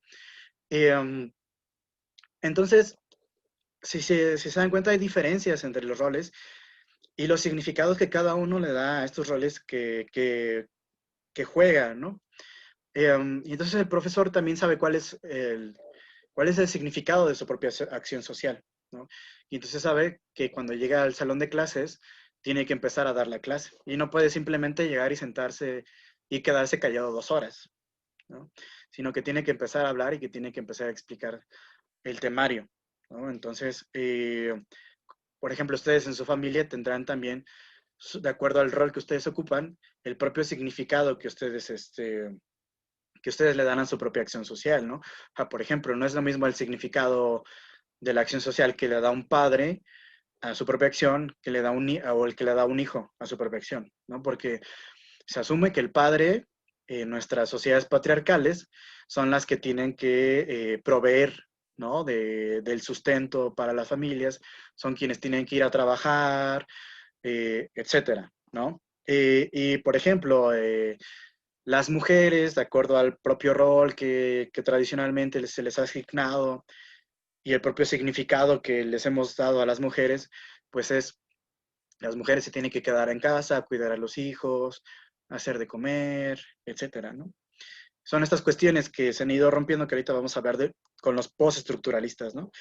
Pero un poco quiero que entiendan esto, que es la idea de que en realidad lo que a nosotros nos interesa estudiar son los significados que las personas le dan a sus propias acciones sociales, ¿vale? Y es importante saber que estas acciones sociales no se dan de manera mecánica. No están planteadas de una manera en la que si yo hago esto, o sea, a mí me hacen esto, entonces yo automáticamente voy a hacer esto otro, ¿no? No es, como dice el texto, no es un estímulo y respuesta. Porque incluso puede suceder que los actores interpreten de forma diferente lo que la persona quiere decir con su propia acción, ¿no? Tomando un ejemplo que creo que a todos nos ha pegado alguna vez, tristemente, es cuando tú te enamoras de alguien y entonces tú le dices a alguien, a esa persona, te amo, ¿no? Y entonces esa otra persona también te dice, te amo, ¿no? Entonces estás súper emocionado porque, sí, a huevo, pues ya me dijo que me ama también, ¿no? Y luego no te das cuenta que para esa persona, te amo significa otra cosa diferente que lo que significa para ti ese te amo, ¿no? Entonces, ahí se presenta precisamente esta diferencia de interpretación. Entonces, por eso no es una cuestión de estímulos y respuestas. No es que yo le diga a alguien más, te amo, y entonces automáticamente esa persona va a asumir lo que yo estoy pensando que es amar. Y bueno, aquí entran también las cuestiones sobre la imposibilidad de comunicarnos entre nosotros y demás cosas tristes, ¿no? Pero bueno, no entraré en detalles sobre eso. Ok. Am, dice, el amar y el querer no es igual, como la canción, ¿no? De José José, que por cierto se cumplió aniversario de la muerte de José José, ¿no? Bueno, ok, no va con el tema, pero... Ayer. Amar es sufrir, querer es gozar, sí, la canción de José José de Amar y Querer. Es muy buena. Pero bueno, creo que incluso les puede servir para esto, ¿no? Para interpretar cómo se interpreta de manera diferente, ¿no? Estos conceptos. Entonces, bueno, no hay regularidades, ¿no? No podemos, por tanto, entonces nosotros estudiar regularidades porque no interpretamos siempre de la misma manera las acciones sociales de los demás, ¿no? Entonces, bueno, eso es lo que me parece importante de esta parte. Y luego aquí ya entramos en una cuestión en el capítulo 8, y que es la evaporación del significado, ¿no? Que esto sí ya es entrar como a cuestiones que nos pueden poner más tristes, incluso nos pueden sumir en una depresión científicos sociales, porque aquí entonces un poco lo que se va a discutir es si realmente existe algo o no existe nada, y si la verdad es solo una ficción, ¿no? entramos a la cuestión del relativismo. Puede haber un relativismo no radical y puede haber un relativismo radical, ¿no? El relativismo radical, pues sí puede caer en el escepticismo total, ¿no? Es decir, en no creer en nada, ¿no? O sea, decir, no, pues ni siquiera la ciencia nos puede dar respuestas acerca sobre nada, ¿no? Y entonces, pues agarramos en la noche y nos colgamos porque pues no existe nada en realidad, ¿no? Entonces, digamos, en esta línea de pensamiento van a surgir dos posturas, ¿no? Que aquí solamente quise que analizáramos una, que es la del postestructuralismo, que va muy ligada a la cuestión, a la interpretación, ¿no? A la opción interpretativa. Digamos, para entender a los postestructuralistas, primero hay que entender qué es lo que querían los estructuralistas, ¿no? Los estructuralistas un poco lo que planteaban era que cada sujeto, cada individuo, cada grupo social, etcétera, ocupa un lugar muy específico dentro de una estructura. Y que por tanto, entonces, quien define la acción social de cada uno de estos individuos o de estos grupos sociales es la misma estructura, ¿no? Por ejemplo, cuando se dice, es que la corrupción es una cuestión de manzanas podridas, ¿no?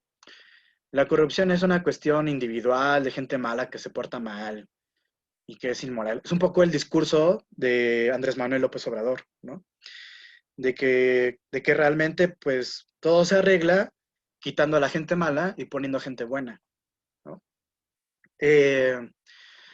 Lo que dirían los estructuralistas es que, bueno, esto, pues, es un gran choro, porque, como dirían algunos autores, en realidad la cuestión de la corrupción es una cuestión sistémica, es una cuestión estructural y no es una cuestión que tenga que ver únicamente con decisiones individuales y con personas que son muy, muy, muy malas, fuchihuacala, ¿no? No va por ahí el asunto, dirían los estructuralistas, sino que hay toda una estructura que va a determinar la forma en la que actúan estos sujetos dentro de las instituciones políticas del país, ¿no? En las instituciones públicas del país. Ciertas cuestiones que los van a obligar a actuar de manera corrupta, ¿no?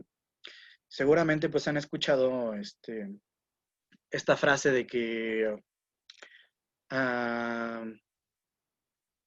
bueno, hay dos frases, ¿no? La frase de los que dicen, bueno, es que el sistema se cambia desde dentro, ¿no? Y entonces los estructuralistas te van a decir, pues sí, mucha suerte con eso, ¿no? De que el sistema se cambia desde dentro, porque pues cuando tú empiezas a formar parte de la estructura del sistema, pues en realidad lo que pasa es que el sistema te va a comer.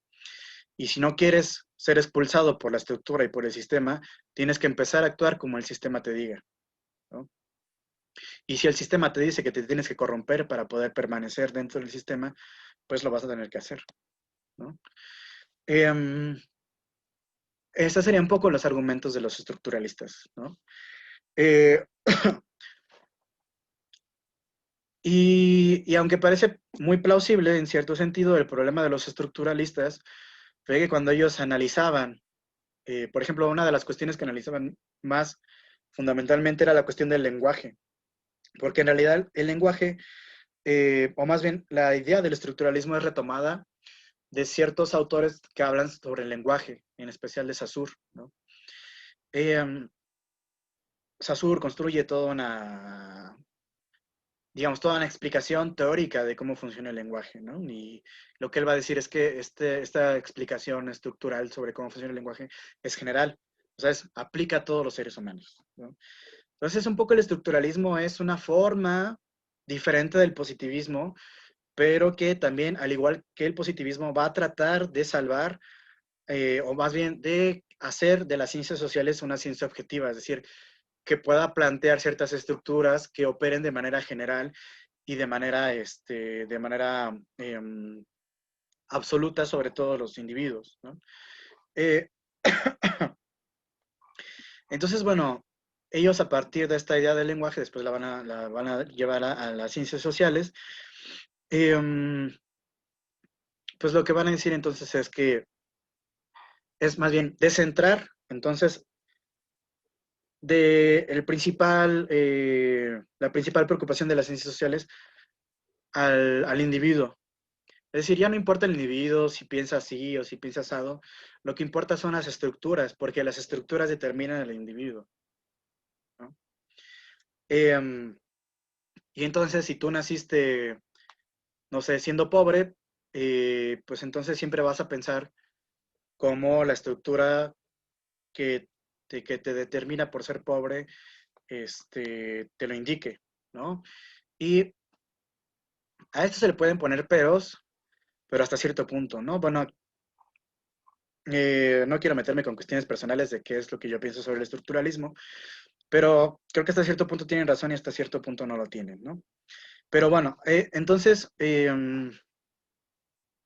un poco va por ahí esta idea del estructuralismo. Uno de sus principales referentes es Claude Lévi-Strauss, que él es un antropólogo que se va a estudiar, a Brasil, a unas tribus del Amazonas, y ahí él, pues empieza, digamos, a aplicar su método antropológico, que es, empieza a convivir con esa tribu, empieza a ver cómo son sus rituales, cuáles son sus mitos, etcétera, ¿no? Y empieza entonces a construir lo que él va a llamar como la estructura del mito, ¿no? Es decir, cómo están estructurados todos los mitos. Y va a decir, todos los mitos están estructurados así de manera general, entonces esto se puede aplicar a todas las civilizaciones, no nada más a esta tribu a la que yo estoy estudiando, ¿no? Entonces, de lo que se trata con el estructuralismo es de tratar de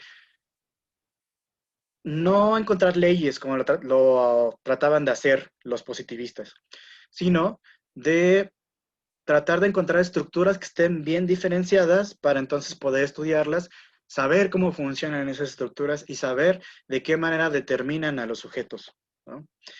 Esto es un poco lo que vamos a ver con Sartori. O sea, Sartori es un estructural funcionalista, ¿no? Por eso a mí Sartori no me cae bien.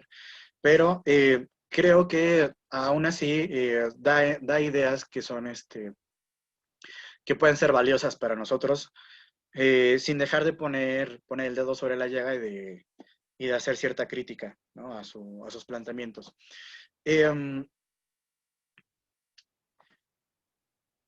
El problema del estructuralismo va a ser explicado por los postestructuralistas, ¿no? Principalmente lo que ellos van a decir es, a ver, los estructuralistas han dicho que los sujetos están determinados por una estructura. Esa estructura puede ser incluso definida como ideología, ¿no? Entonces, estas ideologías, digamos, lo que van a hacer es que las personas actúen de cierta manera, ¿no? Lo que hicieron los estructuralistas fue olvidar aplicarse ese mismo criterio a sí mismos.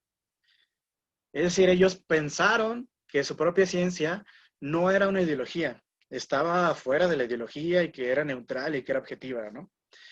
Pero al final los postestructuralistas lo que van a decir, no, o sea, es que aquí hay detrás de la ciencia estructuralista, hay otra ideología operando y hay otra forma en la que ustedes están siendo determinados.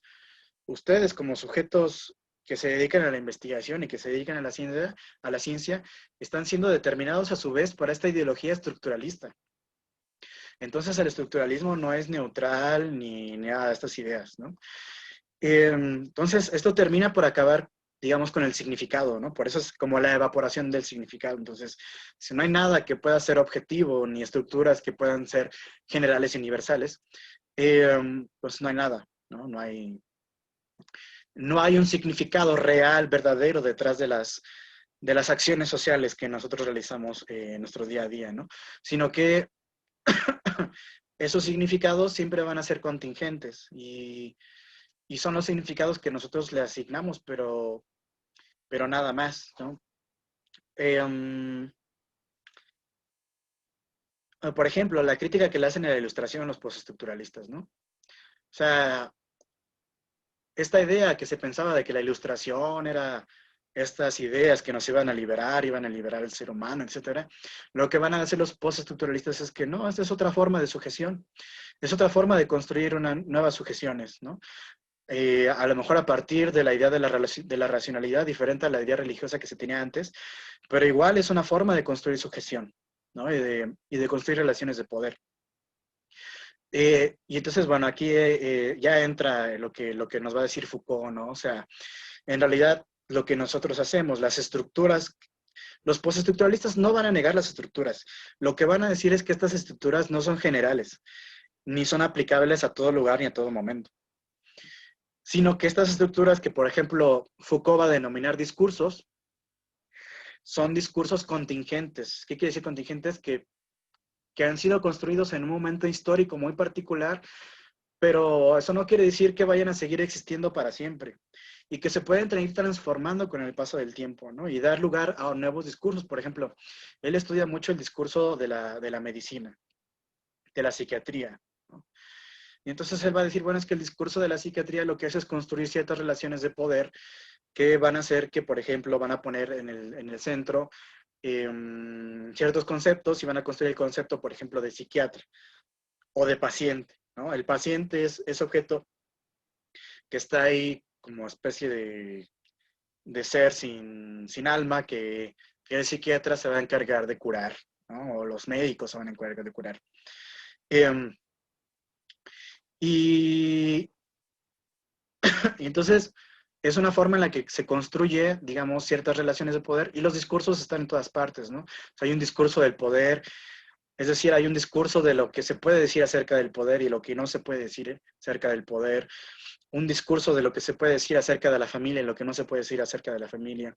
Hasta hace pocos años había un discurso acerca de lo que se podía decir acerca de la mujer y lo que no se podía decir acerca de la mujer, que se está rompiendo precisamente con todas estas movilizaciones feministas y todas estas teorías feministas, es precisamente lo que se está rompiendo, el viejo discurso, y por eso es contingente, ¿no? Y se está construyendo uno nuevo para que las relaciones de poder se diferencien y ya no sea la mujer la que se tenga que sujetar al hombre y todas estas cosas que eran parte del viejo discurso, ¿no? Como la va a definir aquí en el libro, se los quiero leer, esta definición de discurso, que es la definición que piensa Foucault, que es un discurso es una estructura compleja gobernada por un sistema de reglas que identifica las cosas de las que se puede hablar, lo que se puede decir acerca de ellas, lo que puede ser dicho por cierto tipo de personas, ¿no? Volvemos al ejemplo del discurso de la medicina, ¿no? O sea, los únicos que pueden decir algo acerca de los enfermos son los médicos, porque son los que están, digamos, dentro del discurso de la medicina, los únicos que están capacitados para poder decir algo acerca de los enfermos, ¿no? Incluso en el discurso de las ciencias sociales, ¿no? Está lo que se puede decir y lo que no se puede decir, ¿no? Por mucho tiempo, por ejemplo, en las ciencias económicas, el discurso hegemónico de las ciencias económicas era el discurso neoliberal, ¿no? Entonces, si tú estudiabas economía y querías ser cool, pues tenías que meterte con las teorías neoliberales para que fueras aceptado institucionalmente y te dieran becas y los profesores que estaban más arriba de ti, los investigadores que estaban más arriba de ti, pues te ayudaran, etcétera, ¿no? Pero todo eso se va transformando. Y por tanto, pues, digamos, un poco lo que llega a la conclusión del libro es que parece que hay una crisis de la representación en el sentido de que los discursos tratan de representar algo, ¿no? Cosas de la realidad, pero estas palabras que utilizamos para representar la realidad son asignaciones artificiales que nosotros le damos a las cosas y nunca hay una conexión directa. Por tanto, siempre se pueden transformar y un poco parece que ahora estamos en un momento de encrucijada en el que estamos decidiendo qué significan ciertas cosas y qué no significan ciertas cosas, ¿no? Es un punto de crisis, ¿no? Me parece el que estamos viviendo ahora. Bueno, hasta ahí le dejamos, ya me eché, ya casi son las 6. No sé si hay alguna última duda antes de que vayamos terminando.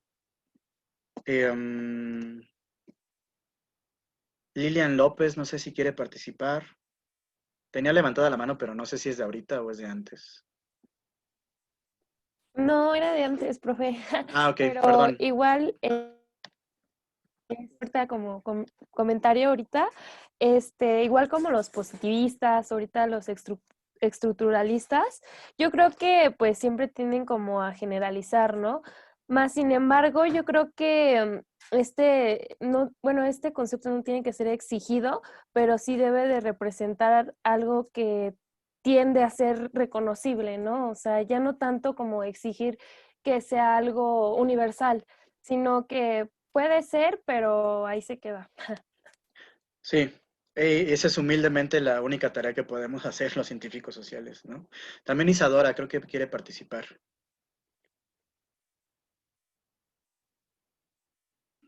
Bueno, más que nada era una pregunta.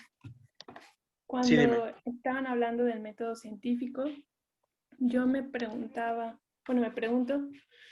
¿qué tan viable es combinar dos o más métodos para acercarse un poquito más pues a nuestra realidad, a la realidad que vivimos? Porque, no sé, siento que si bien el método científico ha probado que puede solucionar muchas cosas, siento que ya se quedó un poco estancado. Y, por ejemplo, no sé, mi idea era combinar, por decir un ejemplo, combinar el método científico con la metafísica. Y no sé, ¿qué tan viable sería eso? Sí, yo creo que todos hemos querido hacer alguna vez eso, ¿no? Yo en la tesis de la maestría, sobre todo, fue cuando me surgieron ciertas dudas de qué estaba haciendo con el marco teórico y por tanto con los instrumentos que había decidido que iba a utilizar para estudiar mi objeto de estudio, ¿no? Y la verdad es que cuando ya casi terminaba mi tesis estaba como muy decepcionado de mi marco teórico porque decía, es que yo ya no creo en esto, ¿no? O sea, yo ya, como que esto que yo pensaba antes ya no me funciona, ¿no? Y trataba de ver de qué manera eran compatibles ciertas cosas con otras para tratar de mejorarlo, ¿no? Decía yo. Pero realmente, y es una cosa de las que menciona el libro al principio, bueno, en la lectura pasada, sobre la inconmensurabilidad de las teorías, ¿no? ¿De qué va esto de la inconmensurabilidad de las teorías? Que las teorías no pueden ser mezcladas y no pueden ser igualadas porque las teorías van a partir de presupuestos diferentes para explicar ciertas cosas de la realidad, ¿no? Por ejemplo, lo que me preguntabas ahorita de la metafísica y la ciencia. La metafísica va a partir de ciertos presupuestos, ciertos fundamentos epistemológicos diferentes, diferentes a lo que va a plantear la ciencia, ¿no? Un ejemplo es, por ejemplo, es esta parte por ejemplo, la metafísica va a creer que hay algo más allá, ¿no? Más allá de lo físico, precisamente por eso es lo metafísico, ¿no? Y la ciencia va a partir para construir todos sus métodos y todo esto que hace la ciencia, va a partir de que hay cosas materiales que se pueden estudiar, ¿no? Entonces, incluso si tú tratas de combinar estas dos teorías, lo que puede resultar es una especie de Frankenstein también metodológico, ¿no? En el sentido de que tu método, digamos, porque los métodos y los instrumentos que tú te plantees para estudiar un objeto de estudio van a partir de tu propio marco teórico. Entonces, si tú haces este Frankenstein que te decía, pues también tu metodología no va a funcionar. O sea, vas a encontrar un montón de cosas que se van a contradecir, un montón de cosas que son incompatibles y que no van a ayudarte como instrumentos para estudiar el objeto de estudio que tú pretendes investigar, ¿no? Entonces, Sí, es imposible. Sí, sí, sí. Tienes que, cuando tú, por ejemplo, cuando vayan a hacer su tesis, una de las cosas más importantes que van a tener que hacer para la construcción de su marco teórico, a lo mejor no tanto en la licenciatura, pero si después si quieren hacer un posgrado, va a ser la compatibilidad epistemológica de los autores que ustedes vayan a querer utilizar en su marco teórico, ¿no? Porque, por ejemplo, yo decía, bueno, yo voy a usar a Bourdieu y voy a utilizar a Ernesto Laclau en mi marco teórico. Pero luego, metiéndome a sus presupuestos epistemológicos, me di cuenta que eran incompatibles y que partían de cuestiones diferentes, aunque a lo mejor parecían a simple vista parecidos, partían de presupuestos diferentes y entonces eran incompatibles y no podía yo combinarlos, ¿no? Entonces sí es el problema de la inconmensurabilidad de las teorías, ¿no? Por eso también está el problema del acceso a la verdad, porque si las teorías entonces son diferentes y no pueden igualarse, entonces no hay una forma tampoco de accesar realmente a la verdad, ¿no? No sé si hay alguna otra duda,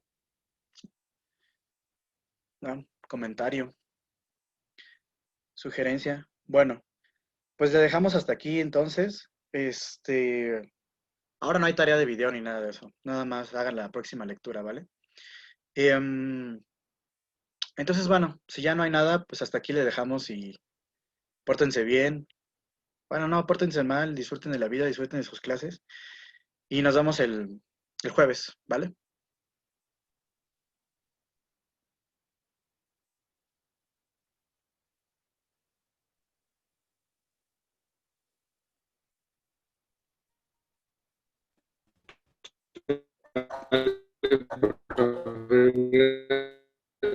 Hasta luego, profe.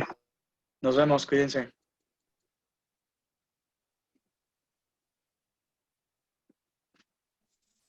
Hasta luego, profe. Bye, bye.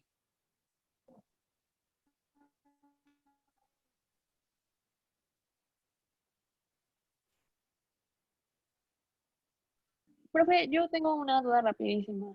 Dime, dime. Es que tuve un problema con la plataforma y apenas pude accesar. No sé si las participaciones las pueda reponer Ah, porque apenas me pude meter a su clase. te cambiaste de grupo. Ajá. Sí, mira, escríbeme, ¿te paso mi correo? A ver, espérame, te paso mi correo para que me escribas.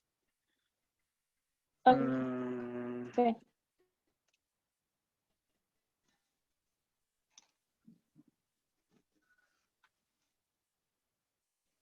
A ver. Escríbeme ahí, pero con tu correo institucional, no sé si ya lo tengas. Es importante que tengas tu correo institucional para que yo Ok. te agregue No, aún no al... lo tengo, pero ahorita lo hago. Sí, porfa, ¿no? Ok. Para que te pueda abrir al grupo de Classroom que tenemos. Y entonces, ahí veas cómo funciona lo de las Ok. participaciones, ¿no? O sea, te digo así rápido cómo funcionan las participaciones. Digamos, hay 3 formas de participar. Una es que tú hables aquí a través de la plataforma de Zoom, o sea, que levantes la manita y ya te dé la palabra. Otra es que me pongas tu participación aquí en el chat. Y otra es que después de la clase me envíes una breve reflexión a mi correo. Me digas, yo no pude participar, pero aquí le envío mi reflexión. Y mi reflexión es esta, ¿no? Y entonces ya la tomo igual como participación, porque, bueno, sé muy bien que pues, no todos pueden participar en todas las clases, ¿no? A veces no da tiempo. Entonces, plantéaselo así para que pues no se pierdan las participaciones de otros. Esa es la forma de participar que tenemos, ¿vale? Entonces, escríbeme, te agrego al Google Classroom, pero aparte matricúlate al curso en la plataforma del SEA, ¿En ¿vale? esa? Ajá. Ok, Yo, de ese ya pedí la contraseña, entonces de ese ya ahorita ok, me meto y ya. vale. Ajá, es lo que te voy a decir de la contraseña. Entonces, si ya la tienes, pues ya con eso, ¿vale? Y así quedamos. Ok. Bueno, ya estamos entonces. Nos vemos el jueves.